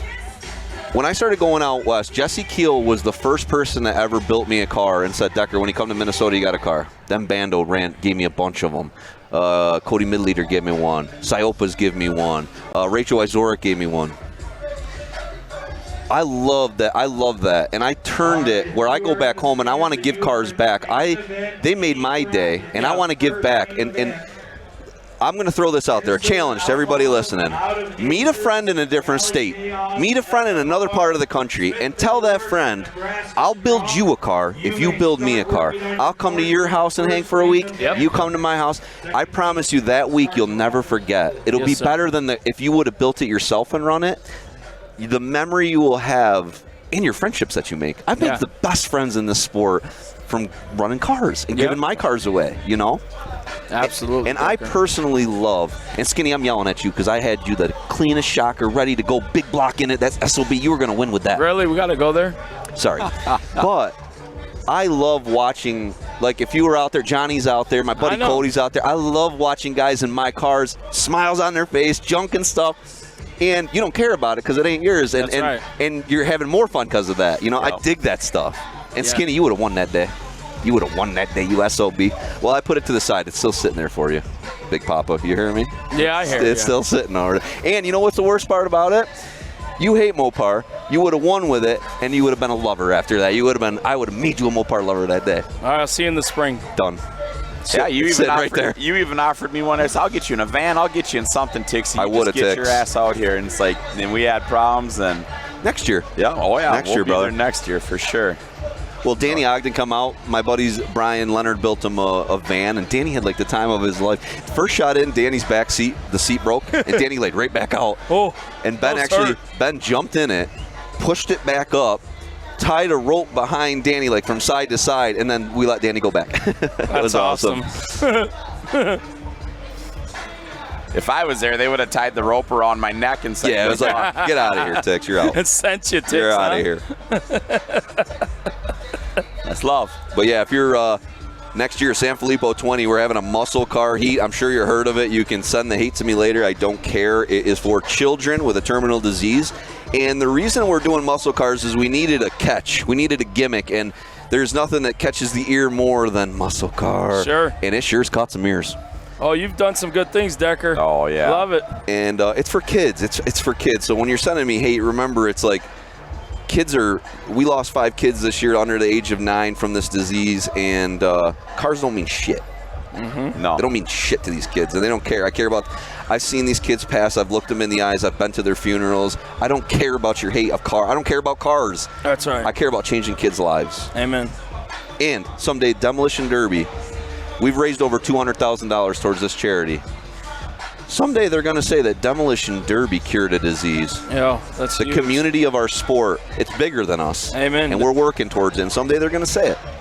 And anybody at home that doesn't know what it is, it's a disease that it eats children away. Most of them do not get through their teens. They don't even get into their teens, okay? They're dying before that age. And from the money that we've raised, they've already started doing clinical trials with these children, and there's already kids showing benefits from it, okay? So when you're going to give that last $5, that last $5 matters. So yes, sir. Thank you for everybody that's given. We've given almost 200 grand derbies raised. That is insane numbers. That is just that's awesome. Huge. Kudos to all you boys and out there. I'll never forget the first year we did it, we only raised 11 grand, and I had this lady come up to me, and she said to me, 10 grand? 10 grand? That's nothing. And she was real snotty about it. It made me so motivated because I'm like, screw this lady. Like, the next year we did 26. We did 65, and then this year we did $68,000. Where's that lady at today? Yeah, exactly. Yeah. Yeah. If you're out there listening, turn off the TV. We don't want you in our world. Exactly. I love you. I want to go kick her in her cab over. I love you guys. But some people just, they talk before they think, Oh, I know how that is. Yeah. General population. Yeah. Sperm bank. Working the track a little bit here. We're going to go into round number 3, then a round number 4. Then we're going to take a break for a while, go get lunch. Go get some lunch, chill out for a little bit, and then we're going to come back with you. The rest of you get dinner. We're getting lunch. Yeah. We're getting lunch. Because it's 81 degrees and sunny right now. Hot as hot. It is. But we're all going back to the frozen tundra of the north. The north. Not me. I'm going back to at least 40s. I'm going back to work that's going to just destroy me next week. I know, because you're going to be trying to get off the Vegas time. Yeah. Oh, yeah. I fly in at 12:30 in the morning, and I have to be downtown Minneapolis with the tower crane at 4:30 a.m. Oh, so wow. I'm going to get some sleep on that plane. And the layover in Phoenix. You got a layover out? Yes. I love them direct flights. Chad Andrews watching. I actually got online this morning to see if I couldn't find the wife and I a direct flight back. Yeah. Katie and I flew direct flight. It's our first time ever. Usually Johnny sends me to Florida, Minnesota, to Texas, to Utah. Does he not own a freaking map? Because he doesn't understand geography well, I don't think. I've had this conversation with him 40 times. He's like, oh, I'm going to fly you into Buffalo. It's like, Buffalo is 5 hours from my house, or, but it's great because he used to fly me and Ben in Buffalo, which is in the way western part of New York. Well, I live like the southern center part. I'm way over here. Me and Ben used to land at 3 o'clock in the morning and then drive 3 or 4 hours home, right? So I used to harass Johnny about it. So Johnny flew out a couple months ago. He landed to go see his mom in Buffalo. He had to drive all the way to my house. Well, he gets to my house at 8 o'clock at night. First thing, he gets out of that car and he goes, oh my, what a horrible drive. That is so far. My gosh, you guys drive that from the airport? Yeah, exactly, sir. You know how crappy that is. I've done it 10 damn times. Yeah. And when I'm screaming at you on the phone that don't do that to me anymore, I'm being serious. Don't do that to me anymore. Well, I live 20 minutes from Minneapolis Airport. Okay. All right. So we got a Rochester Airport down there that flies out, and they jump over to Chicago and stuff like that. Well, Johnny's like, well, I mean, the Rochester Airport down there's flights that go to Chicago, and then you can jump and go to Vegas. And it's like, and I appreciate the flight out here, Johnny. That's not what I'm saying. And I'm like, but I'm 20 minutes from the big airport. Let's go to the big airport. Go right to the big one. And that's another thing. I mean, Johnny and Gumby, they fly all of us out here. They spend an amount of money to try to get good people out here to bring the show. It's a national show. They need national help. They do it. Shortchange. They're not scared to spend the money. No. And I was with Johnny at the hotel. He booked 49 rooms for officials only. His workers were 49 rooms, man. Yeah, wow. Johnny Watson from Canada watching at home says he's going to build me a truck, 5,000 to win. Done, sir. Sold. I'll take it. You come back down, I'll build you something, even though my stuff's nowhere near as good as yours. You know what's funny? Sometimes I tell people I'll build them cars, and they're like, nah, I'll pass. I seen your cars, Decker. I'm going to pass on that. Bubblegum welding, lava samples. I think I do all right. In the back seat. You know, Let's do it. I thought I was okay.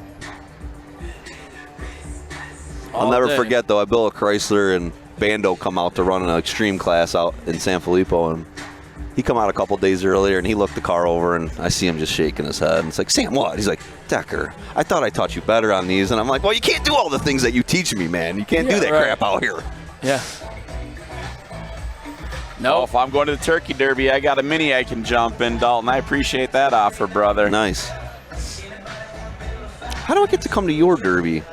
It's August, and I. Oh yeah, I remember we've been through that. We've been through that. Damn it. I need some blackmail pictures, you and farm animals, something, whatever, so then you have to come, you know? Well, I'll tell you, I watched what you were doing. You did some really cool stuff. You know, I love the video that you made over the... Oh, that's huge. It was cool, man. It was great. You know what? Insight 7 up there in Minnesota, they got some... They want to... They want to help bring the Derby to a whole different level and stuff like that. And we were talking about sponsorships and everything like that. And we kind of got this put together a little bit to try to get, you know, some businesses and corporations to assist to bring better things to the Derby world. Yeah. You know, we don't have huge payouts up in Minnesota, but we want to try to put a national level show on up there. And they put this video together. You go on Skinny's page, my page, Decker's shared it. It's all over the place. Take a look at that thing and share the living heck out of it, because I use that as a tool to show, you know, that's part of my business plan, as we were talking about. Yeah. I use that as a tool to try to bring stuff into the Derby world, you know, and it's not to put money in my pocket, it's to put money in my driver's pocket. Yes, exactly. And that's where it's at. I mean, but yeah, get on there, view it, share it. I mean, it's at, I don't know, 50,000, 70,000 views, something like that. I mean, I want to get 100,000 views. I want it to go viral, and you know, using that, like, you know, talking to Monster Energy Drink, you know, it's like I send it out and I try to get their attention and stuff like that. And no, they killed it. And you guys, one thing that I was in the hospital the day before that, after Skinny gave me the disease in Utah. You know, I was in the hospital, and they interviewed me and everything like that. And but no, it was really cool. It was a lot of fun doing it, and they did such an amazing job with it. It was it. And that showed why you're the man, because I don't know if people knew how sick you were and that your heart was. I know how you feel. Like, I'll die at the end of the night, but I'm going to make sure this gets through. I'm going to get through this night. Yep. And you wreck limos out there, right? That was the sickest. That was, dude. I love that video. I was like, man, I got to get out. I got to get out to Tixie's area. You know, they do. You know, we always try to do something crazy for the fans, because, you know, there's 3 key parts to the Demolition Derby. You've got the promoter that's putting the show on, you got the fans in the stands, and you got the drivers. And guess what? There's not one of them that's more important than the other. Correct. You know, great point. It takes everybody to make it. So I want to give something to the fans. I want to, you know, make sure that we're putting something on that is entertaining. I mean, it's a production, and that's what it is. I mean, it's like wrestling. Listen to you. You're fantastic. Absolutely right. So that's where we did the limos. You know, I went out and I bought some limos the one year, and it's like, you know, what are you going to do with these? I loved it. We're going to wreck these bastards. Oh, it was awesome. And, you know, we gave them to some buddies, and they built them. And, you know, next thing you know, we're putting motors right next to the rear end. And that was cool. And they got passengers in them. I mean, it was crazy. It was wild. Yeah. And I'm copying your idea, because I've already have 4 limos of friends, and I've seen it, and it's like, you know, I'm going to copy Dixie's idea here. It's badass. Yeah. You know, it's like copy away. You know what? If you guys see something that works out there that I do, copy it, do it. I mean, you know. That's what I learned. You're helping your sport. If you take something good you see and bring it to your fans and your drivers, no one's upset about that. No, You're helping. Yeah. You're helping. Yeah, I and agree. for so many years, Derby was just the same format. Heats, features, you go home. But now we're learning, just like you're saying, let's bring some fun into it. Let's wreck some muscle cars, some relics, some limos, some buses, just for fun. Yeah. Just for fun. And if you see me doing something bad, you should probably join in because it's going to be fun. Great answer. True story. That's funny. One other thing I wanted to touch on this morning, Bill and I were talking this morning, and I don't know if you guys know this, but we had over 24,000 people watch night one. Wow. And people will say, well, Josh, if I click on it twice, it's a double view. No, we had 24,000 original IPs it came from. Wow. And how many people sit there and watch it by themselves? A few. Maybe the most people that have ever watched the Demolition Derby ever happened the other night. And maybe tonight we can beat that. Oh, that's awesome. 24,000 people tuning in. Live. Pay-per-view. That's kick-ass. Remember them numbers back home. Okay, so if you want to hire us, if you want your Derby to grow instantly, get a hold of us. Get a business plan. We don't need a business plan to come to your house. We just thank you. Use us and get some sponsorships and stuff. We had to work with Rocco messaging me here from the production crew. I got a little hot this morning, but I calmed down. It was my fiery Italian inside me. I got fiery, and I calmed down, and we all worked together, and it's actually going to be better. You wanted to fight. You heard me. Yeah, I'm going to fight. I actually called Ben. It's a freaking spaghetti and meatball. I'm fiery sometimes, man. My mom right off the boat from Abruzzo, Italy, and Italians get fired up. That's the one thing I got from my mom. There's no doubt about that. Yeah, unfortunately, me and Rocco just never see eye to eye. Well, you heard me call Ben. I go, Ben, I'm about to fight. And it's I love Ben. Ben is so great. Yeah. Because he come over and actually helped me. Right. He actually helped me. Ben knows to calm me down. One time, Ben told me he was going to knock me out unless I calmed down. And guess what? I calmed down very quickly. You know, Ben is one of those quiet, scary people. Oh, yeah. I would not want to be on the wrong side of Ben. But I'll tell you what, if Ben's upset at you, you earned it because no doubt. He's a great guy. He may be King Dickhead, but he's only King Dickhead when he's got to be. Well, and you know, like all of us. I'm going to throw something out here. He was at my house. We were building cars, and a driver called for this event. And they were saying some really negative things to Ben. And Ben, 100% professional, stayed cool, calm, and stuff. And I said, Ben, like, I couldn't have done what you did. You know, right. People say he gets mad, but he also is very good at staying calm. Yeah.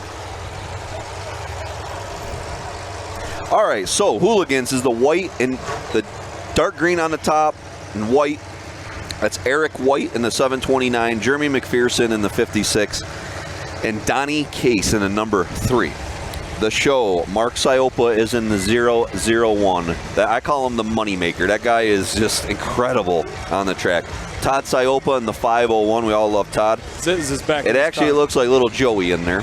Yeah, Ziz is back in his car, though. Ziz in the 00 out of Ohio.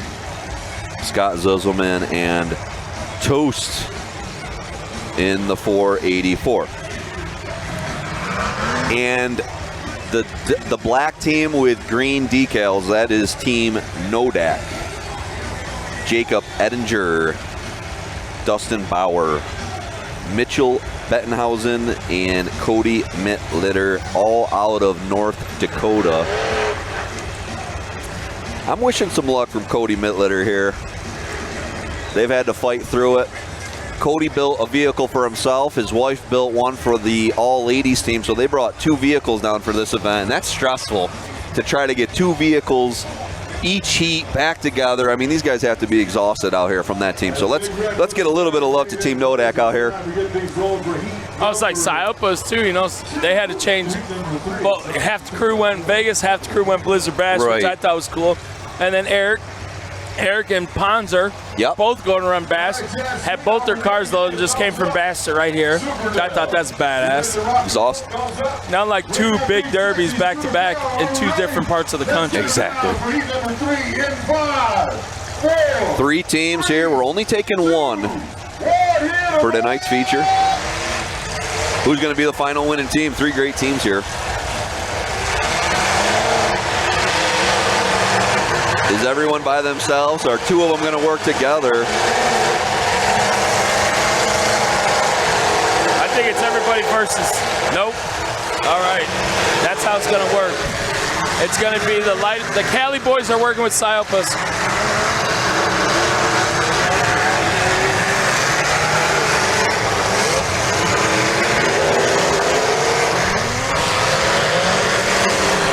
Yeah, the hooligans are going to work with Psyopus. And yeah, they got Ziz is stuck, and so is Todd. A lot of wheel hop out of number 405 of Edinger. Oh, here comes a shot. Oh, Mittleader just gets in the back of Ziz. They're in that worst part of the track. Right there's a huge hole. These guys just got to get in and fill that hole between the seat. They have to do it. Toast broke off his stick there, looks like, not on purpose. Mittleader just broke his stick off in the 102, waving it.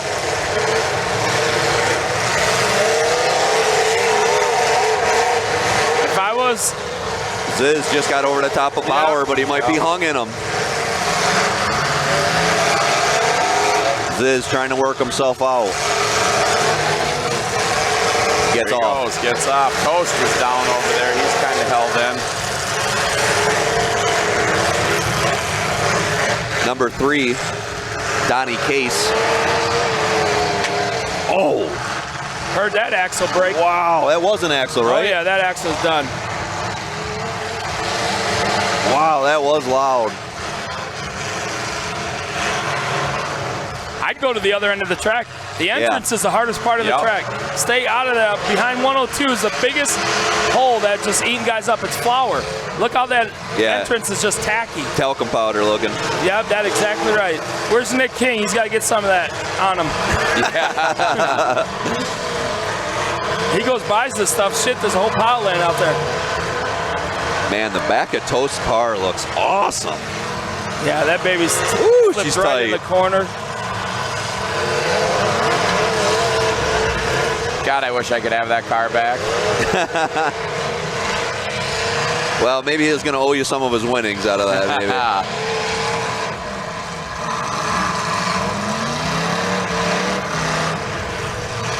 Edinger getting worked in the middle of the track here by Team Hooligans.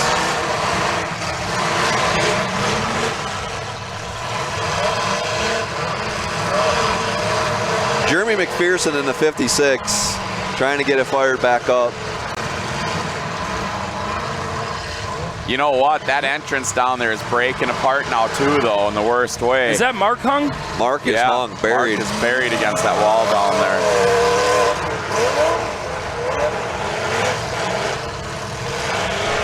Yeah, that is a risky spot to try to get him out of there too. Ziz got him. Psyopa's back to the show, I'm sorry. Team Show back to full strength. It's the dry dust, Bernice takes a tire shot.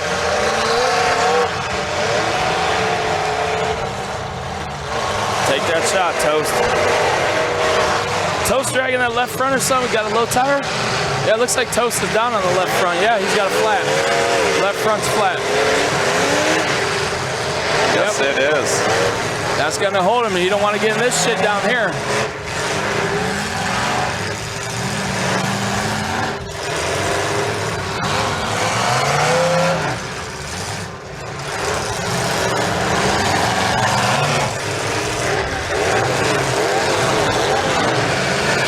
Yeah, you see Mark's arms come off the wheel? I did. He like just spirited trying to jump and...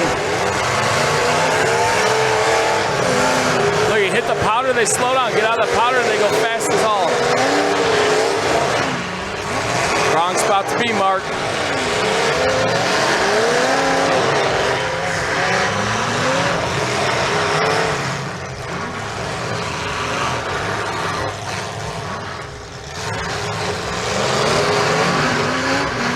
Mark Psyopa, one of the most calmest guys ever in a car. He's just like so chill. Sure. Never gets, I bet his heart rate just doesn't even rise. He's so chill in there.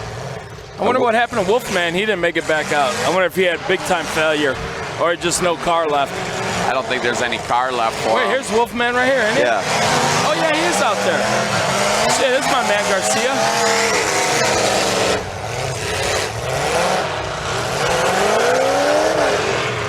Yeah, they had the wrong guy on the paper. Okay. Yeah, they do. I'm sorry. Wolfman is out there. Ziz stuck in him. Might as well check that right front bearing.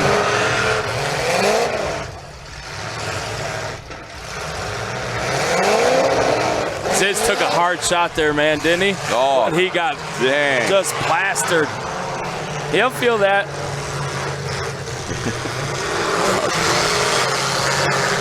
Should. Live in. For who? I'll do it. We haven't done one. Yeah, kind of forgot about it.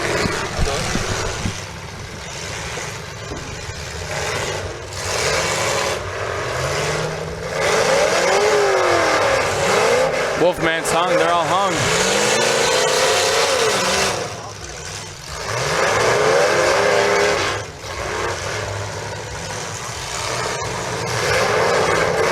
Look, they all got off in 10 seconds. 63X, Okay. 63X, flag. That's it. One more to go here to break off. And it's all but over, Mike. The show may be going to the big show. There it is. Toast gives one more for sure shot. Mark taps up a little bit. Joey taps up a little bit, and I think Ziz just flat ass hung in him.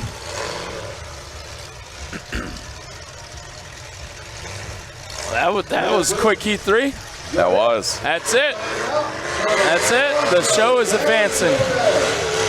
Good job, guys. Good job. Congrats to all of them, man. Yep. Great show, guys. Good heat.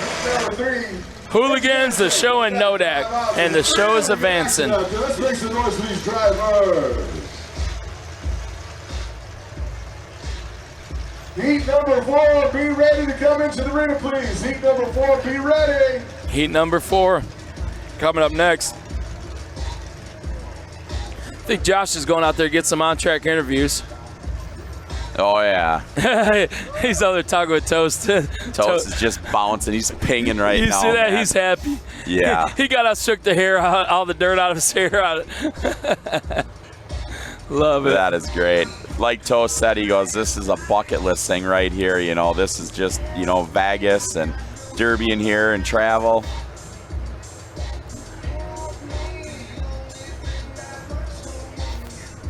Waiting on Josh is going to do an on track.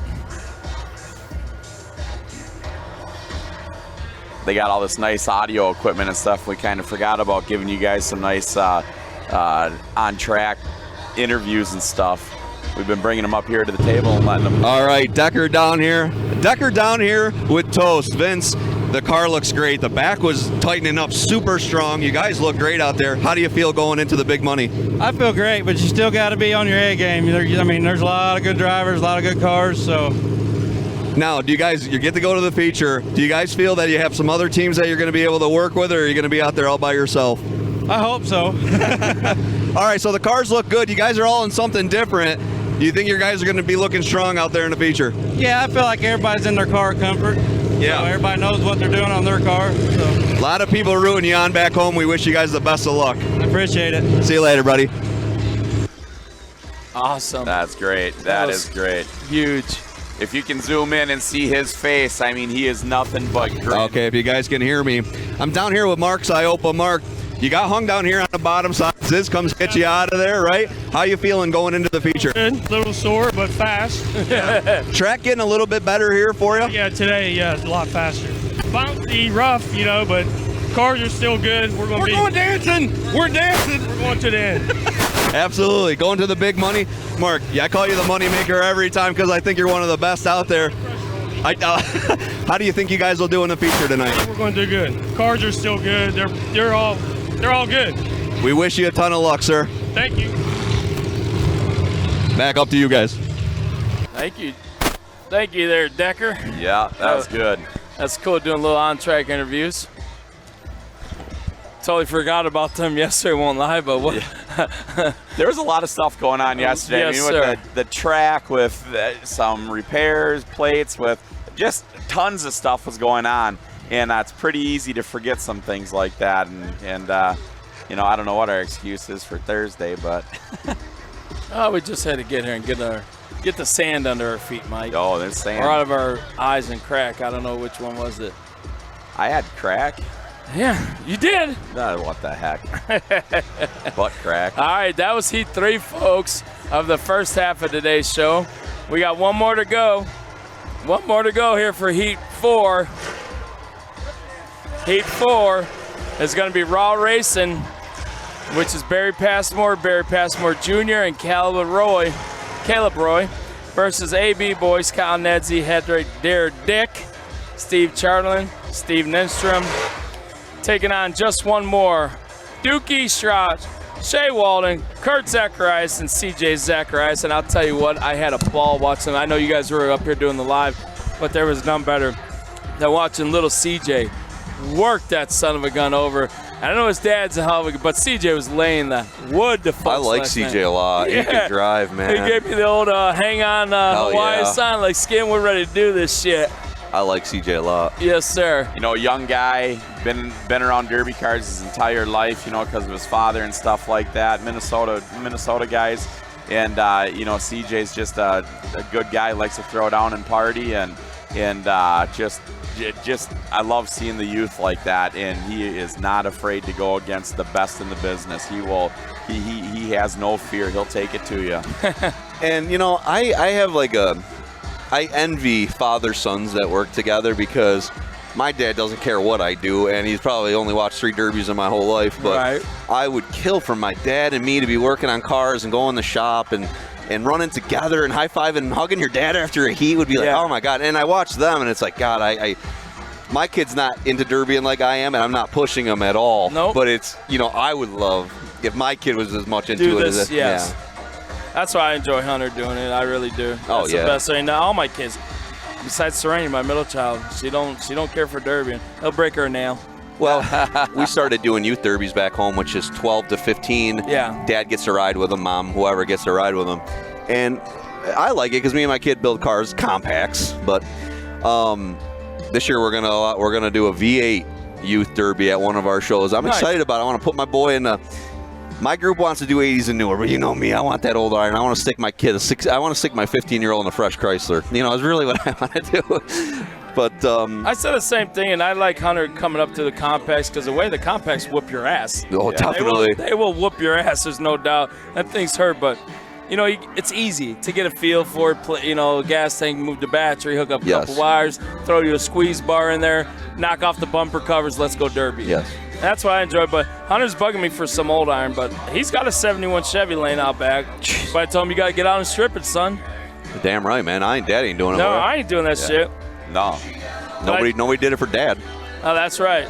I want to touch on Skip back in Kansas. Says, it's after 12. Screw this PG-13 talk and let her rip, guys. No. The answer to that is no. It's not what we're going to do. Decker, don't you got somewhere to go? No, I don't. No, I don't. Don't make me fire you guys. You know, I love you guys. You're the best there is. Hey, I'll have to get second tier in. Let's go. No. That's not what we do. Unfortunately, your mother's watching, and your niece is watching, and your grandkids are watching, and I'm about raising the level, not. I like how you're backpedaling on protecting us. I'm protecting you, okay? I've been through many days of dealing with those exact conversations, trust me. Learn from my mistakes. Yeah. 448 Design out there, Jacob Prusman. Thanks for tuning in, buddy. Jacob, he messaged me and said, Josh, I'm going to donate decals for all the ladies teams, and they all got wraps, and it was just so cool of them. I want to thank 448 Designs, Jacob Prusman. If you need door wraps, hit this guy up. He's fast, he's quick, he does great work, and super great guy. He had some tough luck out there last couple weeks ago. Yeah. Yep. But super great dude. So if you need wraps, get with him. 448 Designs. Jordan Burgess is watching us back in Indiana. Thanks, buddy. Trent Beasley says the whole Beasley family is watching from Belvedere, Illinois. Thank you, guys. Appreciate y'all. I haven't heard nothing from my dad and my kids, so they must not have shot anything today. Elvis Thumb was here yesterday. Flew back this morning. He did? Yeah, but he said he's watching us. I love Elvis. Yeah, for sure. Elvis is one of the greatest guys. Every time I've done anything charity, Elvis has messaged me, stepped up, helped me. He's one of the greatest guys ever. He gives back a ton. If you need a slider, E2 sliders, I got 4 of them in my garage, and I love them, and I love dealing with him. And yes, sir. if you need a slider, E2, because he's a great guy. Yeah. He's a great man. Everybody and the mother out there watching. Levi Turner, Dustin Doug, Jesse Leroy, Reno Regazzi, Cody Adams, Larry Sullivan, Stephen Bauer, Dustin Hamilton, Dalton Lee, Elvis Thumb, the whole JD King. Everybody's out here watching. What, Kemsley text you? No. Boar's watching from the combine, which is pretty awesome. Old school picture. Appreciate that, Boar. Yeah, Dave Kemsley texted me. Let's see what Dave's got to say. Kemsley, why don't you ever text me? What do I got to do to become friends with Kemsley? What's up, Skin? Just picked up a 70 Chevy wagon out of Washington State, watching you on the way home. Hell yeah, Alberta Cowboy. But why the hell aren't you here if you're only in Washington? I know, Kemsley should be here for you're like sure. 2 hours away. Come on. Come on, dude. Come on, Kemsley. It's not like you're driving all the way to the Midwest, Kems. You should have that nice suit jacket on here. Nice crisp white. Yeah. Come on. No, don't. Get a darker one so we can dirty it up.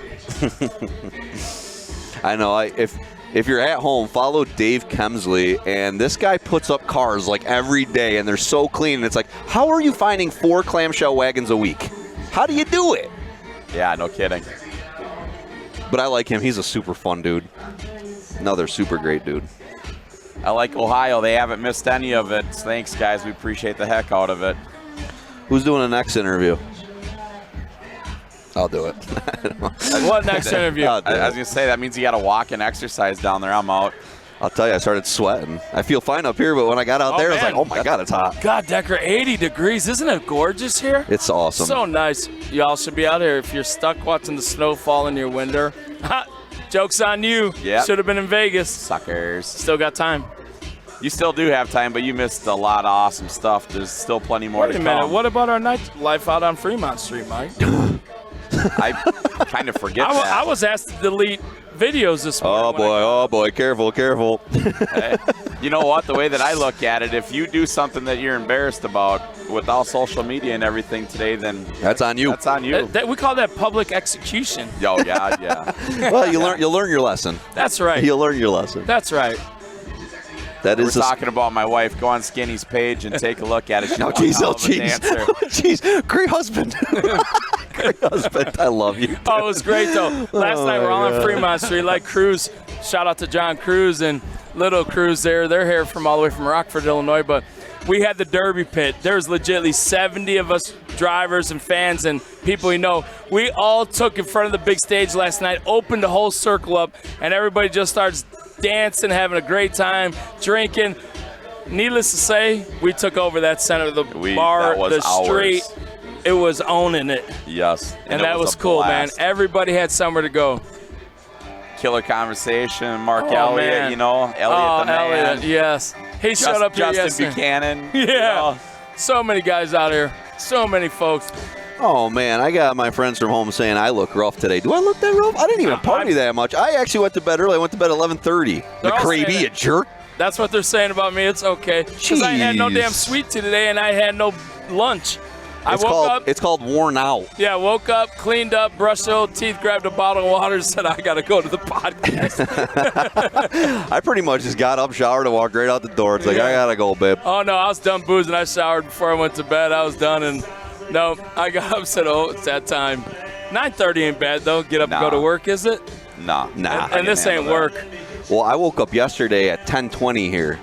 I was all screwed up, and I'm like, oh, babe, I feel like death. And she's like, it's like 1 o'clock back home, babe. And I'm like, wow, my body doesn't know what's happening right now. No. I'm sleeping at 1 o'clock in the afternoon. Like, what the hell? Right. And when I get, like you guys are saying, when we go back to work this week, everybody is just going to be a dog. I lost 3 hours. I mean, just a dog I'm going to be. Luckily, I'm a salesman, and no one listens to anything I say anyway. I wish I was a weatherman when I went back home because they don't work and they can always be wrong. So That's right. How about it? All right, again, touch on this, folks. We're coming up. This is going to be Heat 4. This is going to be the last heat of the midday show. Remember, folks, we'll shut down after this, but we will be back here live at 5 p.m. Pacific time again. So, Decker, tell everybody what time that is across. No, I'm going to let them do some math. There you go. But hey, Google it. Google it. 2 o'clock. So tonight will be 6, 7, 8 o'clock Eastern time. That's going to be kicking off tonight, and it'll be good. I got to pick on my buddy McCraby picking on me right now because we call him Sleeping Beauty back home because he took a passenger door shot and got laid right over, and he was sleeping. And when I got over to him, he said, nah, I wasn't out, but you were out for a while, old Sleeping Beauty, so I'm catching you back because I got the mic in my mouth. That's awesome. Actually, I love Randy. He's a good dude. I'll tell you, though, back home in some of them compacts, some of the licks that guys take. Oh, my God. They're brutal. You see the bodies just take them, you know? Yes, sir. And Randy took a bad shot. Compact's the worst I've ever been sore. No lie. Yeah.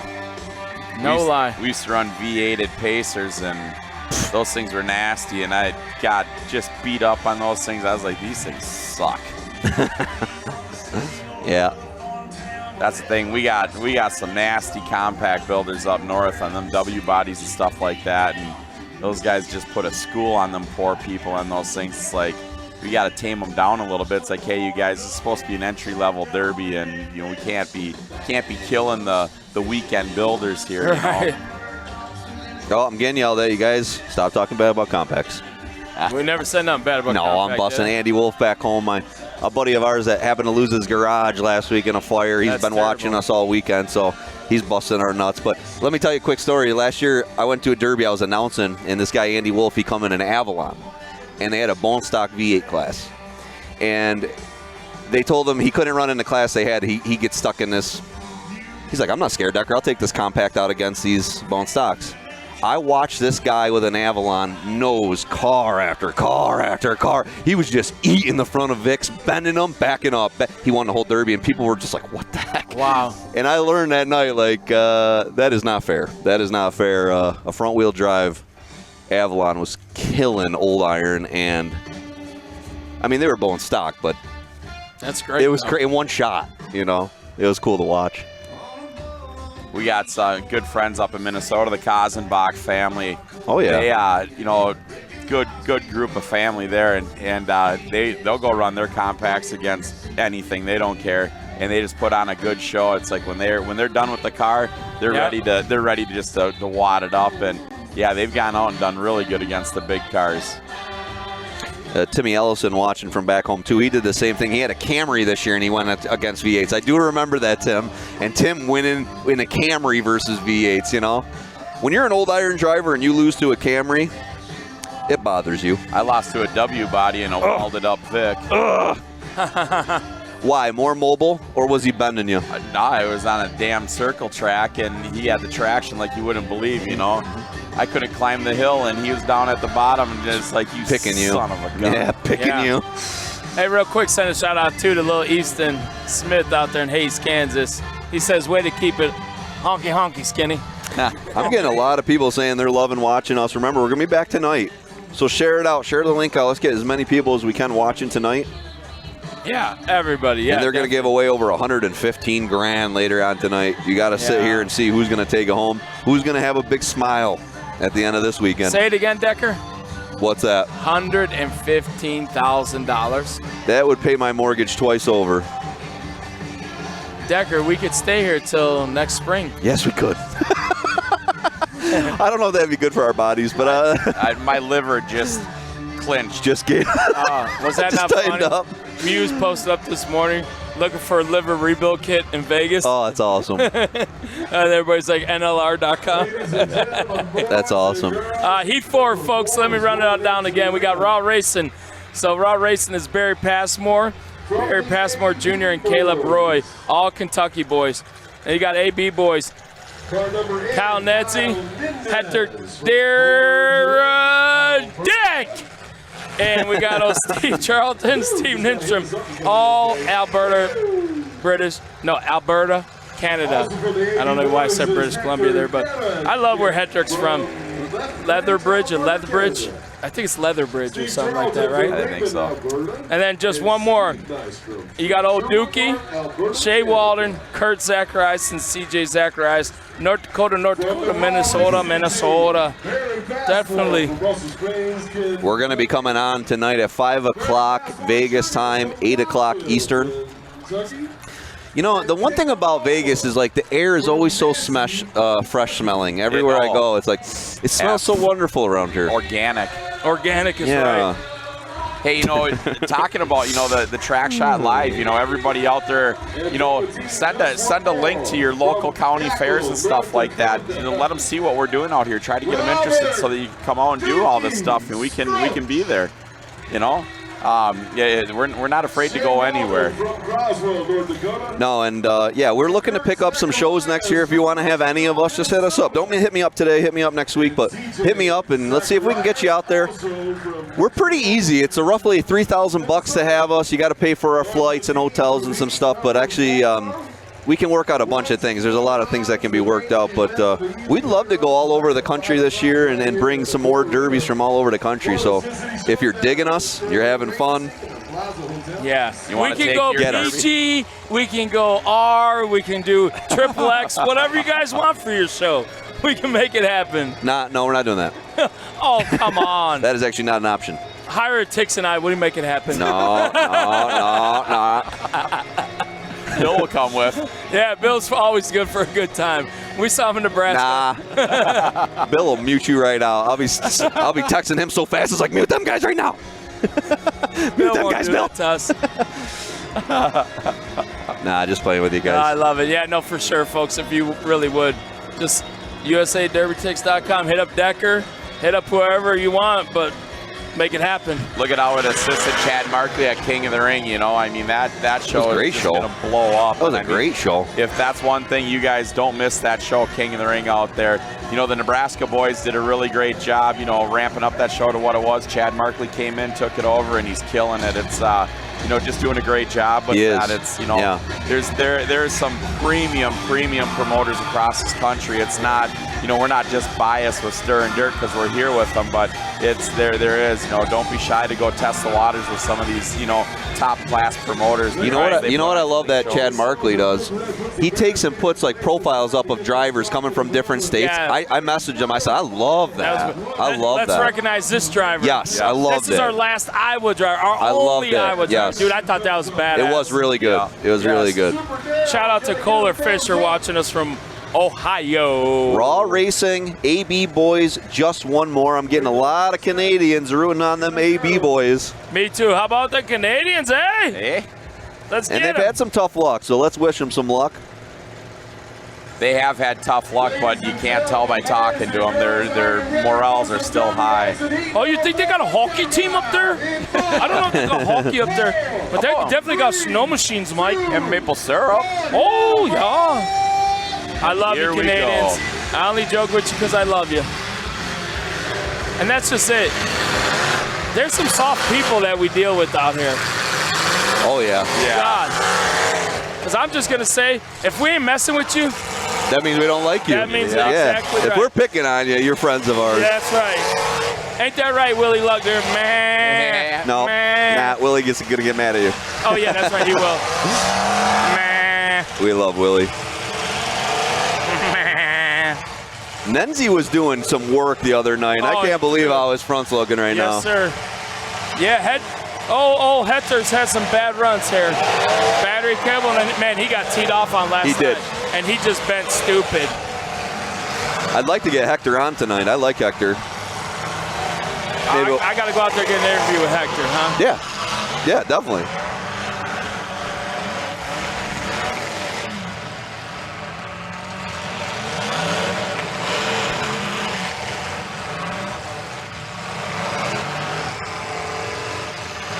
Yeah, Nettie, you know, she's rolled up a little bit, but kind of set down. She tried going in front of the A-arms there, but she did, and then she didn't. Right. So now he's just kind of curled up, just waiting. Tightening up. Yeah, kind of like an old square back GM where it just kind of cobra in front of the A-arms and go hit all night long with it now.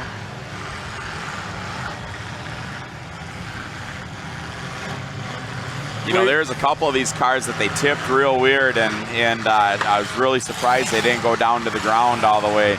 Yeah. You know, we got one car down out here that's running low. You know, it buckled in a funny spot, but. Right?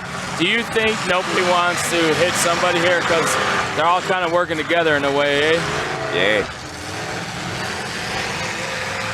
But like really slow pace here, like nobody's. You would thought they were just bringing the wood to bring it. Oh, Hector says I want some of old Zacharias. Here comes Shea Bob, give him a little door ding. Got a bunch of guys from Great Britain watching, England watching, Scotland watching. Oh, that's awesome. We got people watching from all the way over there. Thank you for watching across the pond. Oh yeah. Thank you. Like Randy Macho Man Savage. Oh yeah. Oh yeah. Snap in the stern dirt.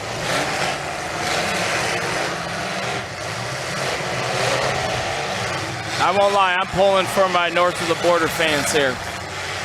I do love my Canadian friends. I love them all, but I really want to see these guys do good too. All of them I want to see do good. But that's my team, Mike. That's who I'm picking. That's it? That's where it is? Hey, Sweets, where are we going for lunch? Yeah, I got to figure that out. Just to your room? Yeah. Okay. I got sugars and sweets. Okay. You got any of them sweets left from the other night? Yeah, I do. Did you ever eat all that chocolate you bought? No, I've been nibbling on it. That okay. stuff. What was the name of that place here? Moose or something? Chocolate? Moose Knuckle Convention? Yeah. Oh, the chocolate. Skin, you know, as soon as I put my head down, I gotta, you know, you perk my ears always. Like, No, damn it, Skin. I thought we shut him off, Tix. Yeah. I'm about to shut you off. Phil, I'm gonna shut you off at 1 o'clock. That doesn't affect it. Well, you can't hear me then, babe. How about the gag ball? Does that affect you? Come on, you guys. Oh, Am I gonna have to bring Ben back up Oh here? my God, we got we got an official meeting in the middle of the track. What happened, guys? Uh-oh. Dell. It's looking serious. Dell's a big dude. Oh, he is. If you guys see Dell out there on the track, he is. Do you see him just step over the wall? Dude, he is a true mountain man. I love following him on Facebook. He like always hunting and stuff. Yeah, dude, he's got some amazing stories. He'd probably shoot you at 4 miles away. He has awesome stories of that. Yeah. He was a sniper. And, like the other day, his memories came up of when he killed that 170-pound mountain lion and carried it out on his shoulders like he already had it as a scarf. Dude. That's badass. He showed me the video of that. It was amazing. Oh, yeah. The shot on the edge of the mountain. Yeah. And he shot it with a bow, and then it dropped off the edge of the. Oh, my gosh, what a video. Yeah, because he followed and tracked it all the way to the edge, and it had no more to go. And they were 5 feet away from this thing, snarling and putting its claws up, and it was like it was trying to claw them. It was an amazing video, right? Right? It was telling me because his one buddy was recording, had the mountain lion's attention while Dell slipped in to put the shot on him. Oh, sorry, Mike. It was a good video. We're all tangled up here today. Yeah, it is. We got to fix these cords because they are tangled. Wonder what they were telling Dookie. Can we get an insight on that? Yeah, I don't know that.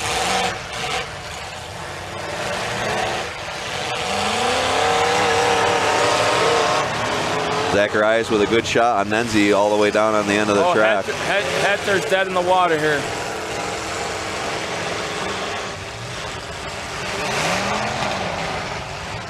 I think Steve Nystrom might not have steering. Oh, Hector gets going. Hector got it going again. Hector bending down on the driver's side front rail.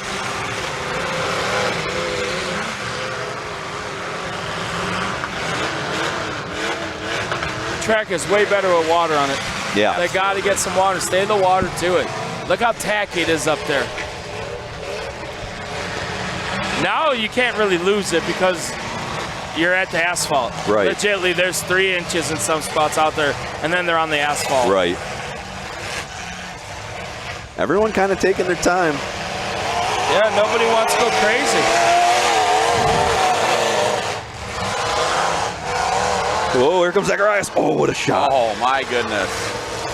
He got Nystrom good. Oh, Nystrom's front bumper almost in the dirt. On the ground almost. Oh, Zacharias bent him downwards. Oh, he did. Thanks for watching, Scott. Appreciate you.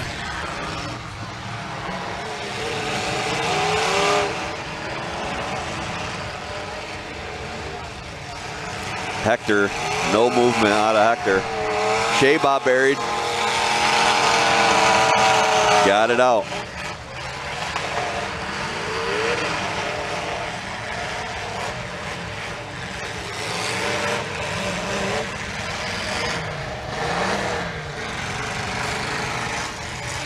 Kentucky boys are staying clean, trying to stay out of a dogfight for sure. Your wife won money, Decker. My wife won money? Ooh, I like to hear the sound of that. She's been killing it. She won 900 last night. Round 3, I won 180. Our group is on fire. Heading back at 1 p.m. for round 4. Come on, mama. Did you know? She won 900 last night. It was awesome. She does pretty good out here. She's so lucky. Bubbles used to be the same way. Yeah. Bubbles been on a shitty run. My old lady will walk around and be like, this one, and she sits down, 125 bucks. She'll, this one, and she'll win 240. It's just nuts. And then I sit down, and it's like money's gone. Yeah.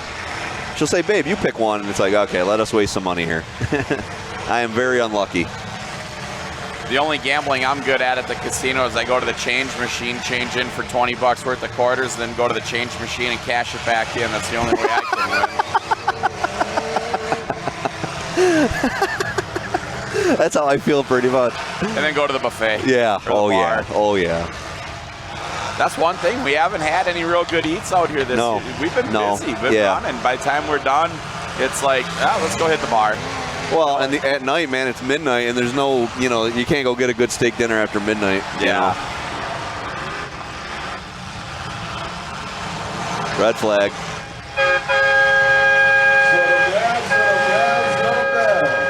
So CJ Zacharias down on that far end. I think he lost steering. He's going back and forth in the number 12. Shea Bob's still moving. Shea Bob. Shea Walden. Last year I watched Shea Walden win $26,000 in Utah for first place, and I remember Gumby writing in the check and handing it to him, and as soon as he went to go put it in his hands, Shea's wife just grabbed that check right out of his hands, and she had a big old smile on her face, and it was cool. It was cool to see the wife so happy for her husband winning the money. It was cool.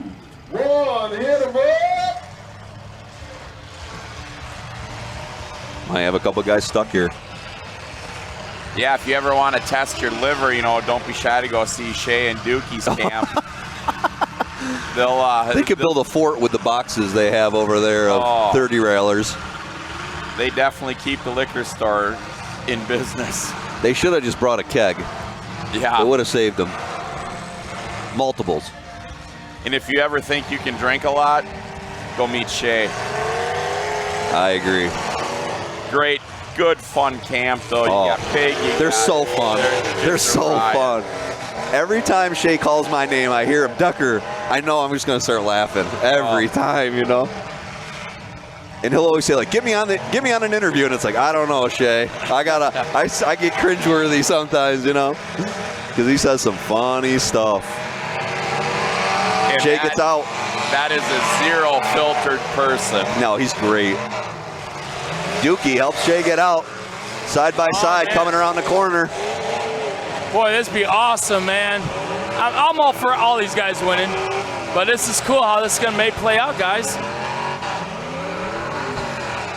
Passmore's stuck. I was just going to say, Passmore's stuck. Bummer. It looks like it could be 2-on-2.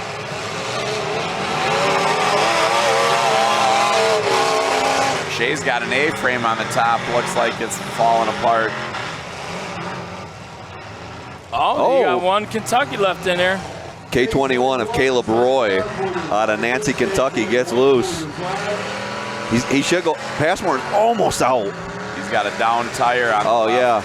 He's spinning in his rim.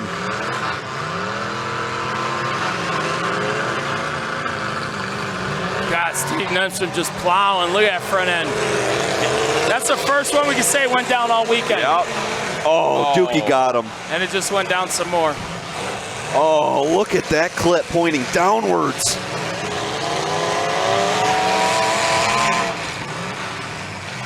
Wow, if we could get our camera to get a catch of that 31, the front end of that, unbelievable. Shea losing a tire. It is literally leveling the track. Yeah, right, Mike? We don't have to pay for that extra grader.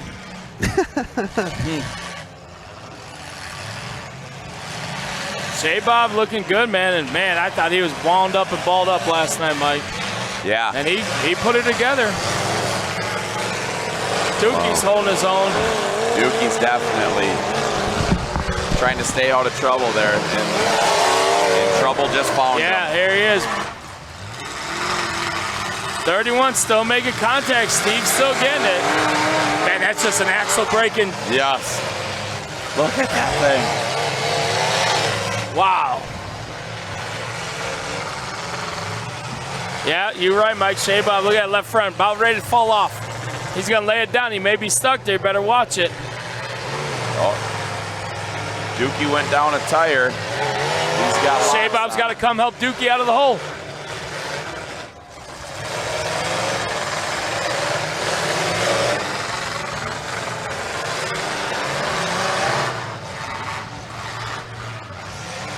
Nedsy's still doing well. Steve's still doing well for the AB boys. Nedsy in the left front. Shea Bob.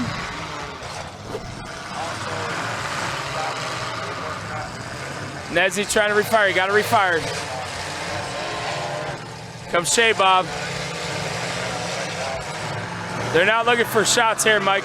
They're looking to pin. They just want to get somebody stuck. They want to save their car for the show. Yeah, these guys ain't going to wear themselves out. They're just going to try to stick them. Dig and stick. Dig and stick. That's all they want to do.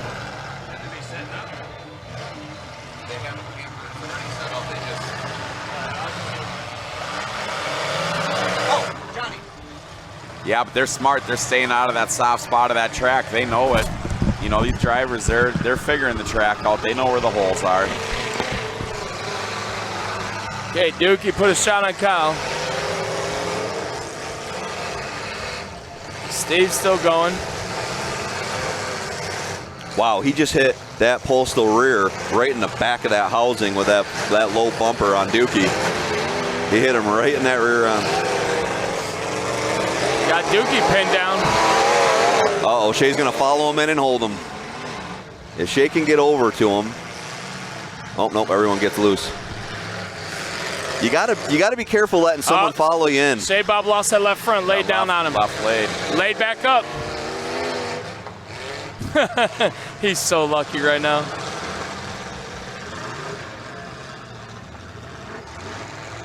Ain't no joke, that number 7 and old Shea Bob there, huh? No. That 191 and that 7 has ran a lot of derbies together, my gosh. friend. And if you probably put their numbers together, that's probably how many wins that Shea Bob has alone. Yep. That is great. Them guys have worked people over for years. I'll tell you what, a nasty team was when Andy Hansen would run all over with those guys. That was a pretty unbeatable combination. Right. You know, it's like you show up to a show and them guys were there. It's like, well, I guess 4th place ain't all that bad. You know, how many cars, if you were to line up all the cars in a row, it would be like as far as the eye could see of how many irons they've wrecked, you know, the two of them. Good iron, you know. You know, you're talking about father-son stuff, that Andy Hansen and his boy up north there, you know. They amazing father-son team, you know. They were down at Mayhem that year, the last year that you and I ran down their skin, and Darby and his buddy and Andy just pointed at my car, and Darby jumped on that thing, and he was just kicking ass fixing my car for the feature, and that's cool. And just a smart kid, and I tell you what, Andy and his wife, they raised a very respectable kid, you know, also too, just, you know, high class there. That's cool. Nenzy's been kicking some ball. Look at the front, just been rolling up nice and tight. Just locked in. Yeah. Just locked in. He's trying to hold it here. If he can make it for his buddies, huh? And he really hasn't made bad shots. He's been smart. No, and the thing is, he's got the car, man. If Shea Bob has to dump that left front, Shea Bob's going to be in trouble. Dookie, he's fighting suspension now himself. Yeah. I think Dookie might have lost steering. Andy Anderson watching from home. Good shot, Kyle Nedzi. Look, Justin Kubiak just said, Decker, I'm playing bingo with your old lady watching the Derby. That's awesome.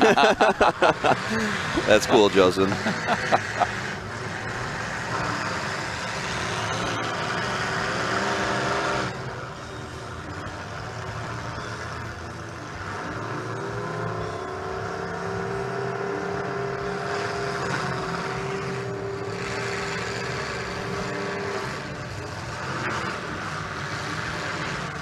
Just nobody is giving up. Show Me Sliders, giving a deal out. Take a look at Show Me Sliders. They're giving a deal out. Extra money going to go help San Filippo if you buy a slider over the next month. So if you get a few extra minutes, go take a look at that and help us raise some extra money. That's awesome, Corey Lunnington. Awesome, bud. Thanks, buddy.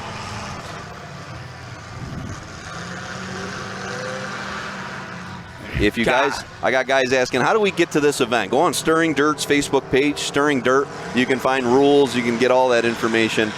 Or, of course, you can message Gumby or Johnny Golo. God, Nedsy's just rolled up. Oh, look at it flexing, though. Ooh. And Steve Nystrom in that 31 just will not quit, and he's plowing for a while now. I had to jinx him and say that no cars went down. I apologize about that, man.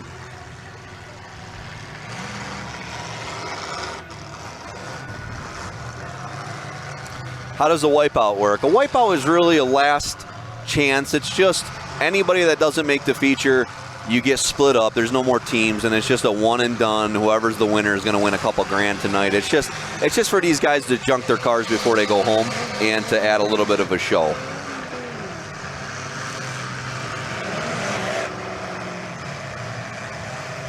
And I'll tell you what, you watch some of the Utah shows, the wipeouts are some of the most action-packed events. These guys are out there, they're putting it all out there and just sending it. Thanks for watching, Jackson Gregory from Nebraska. Appreciate it. Rooting on Nebraska strong. Thanks, Skip.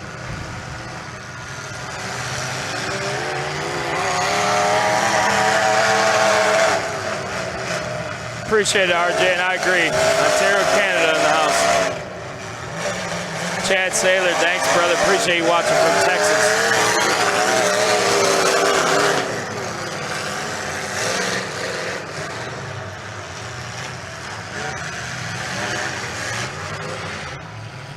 Dustin Hamilton says, looks like Skinny needs some crown.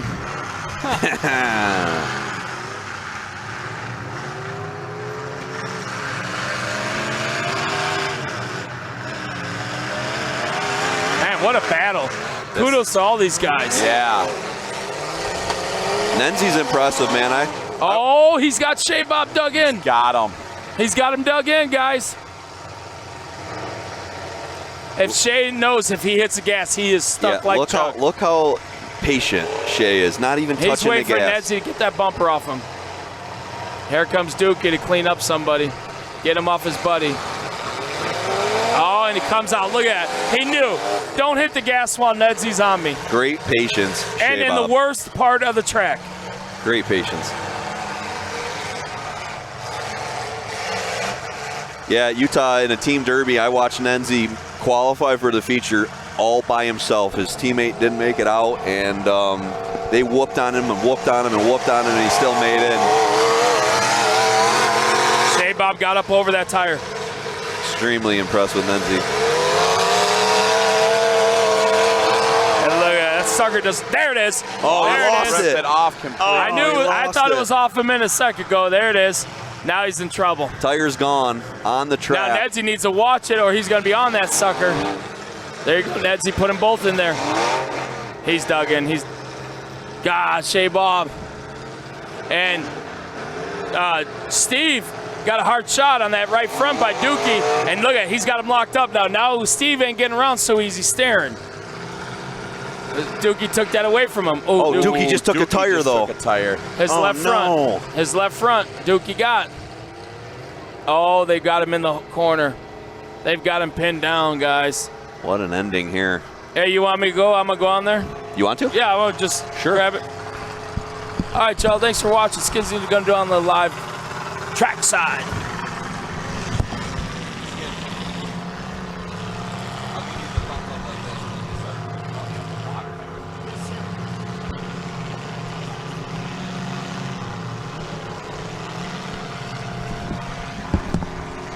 Skin's going to race down and do a little trackside interview there.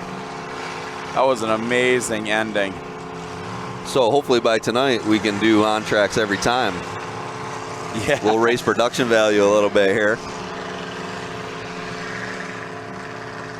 You know, it's tough because we get into a rhythm up here, and then it's like, oh shoot, we forgot about doing on tracks, or I forgot about talking about this person because I get into a rhythm talking with you guys. You know? Absolutely, absolutely. We definitely try to zing people in and out. That's it, shut them down, shut them down, shut them down.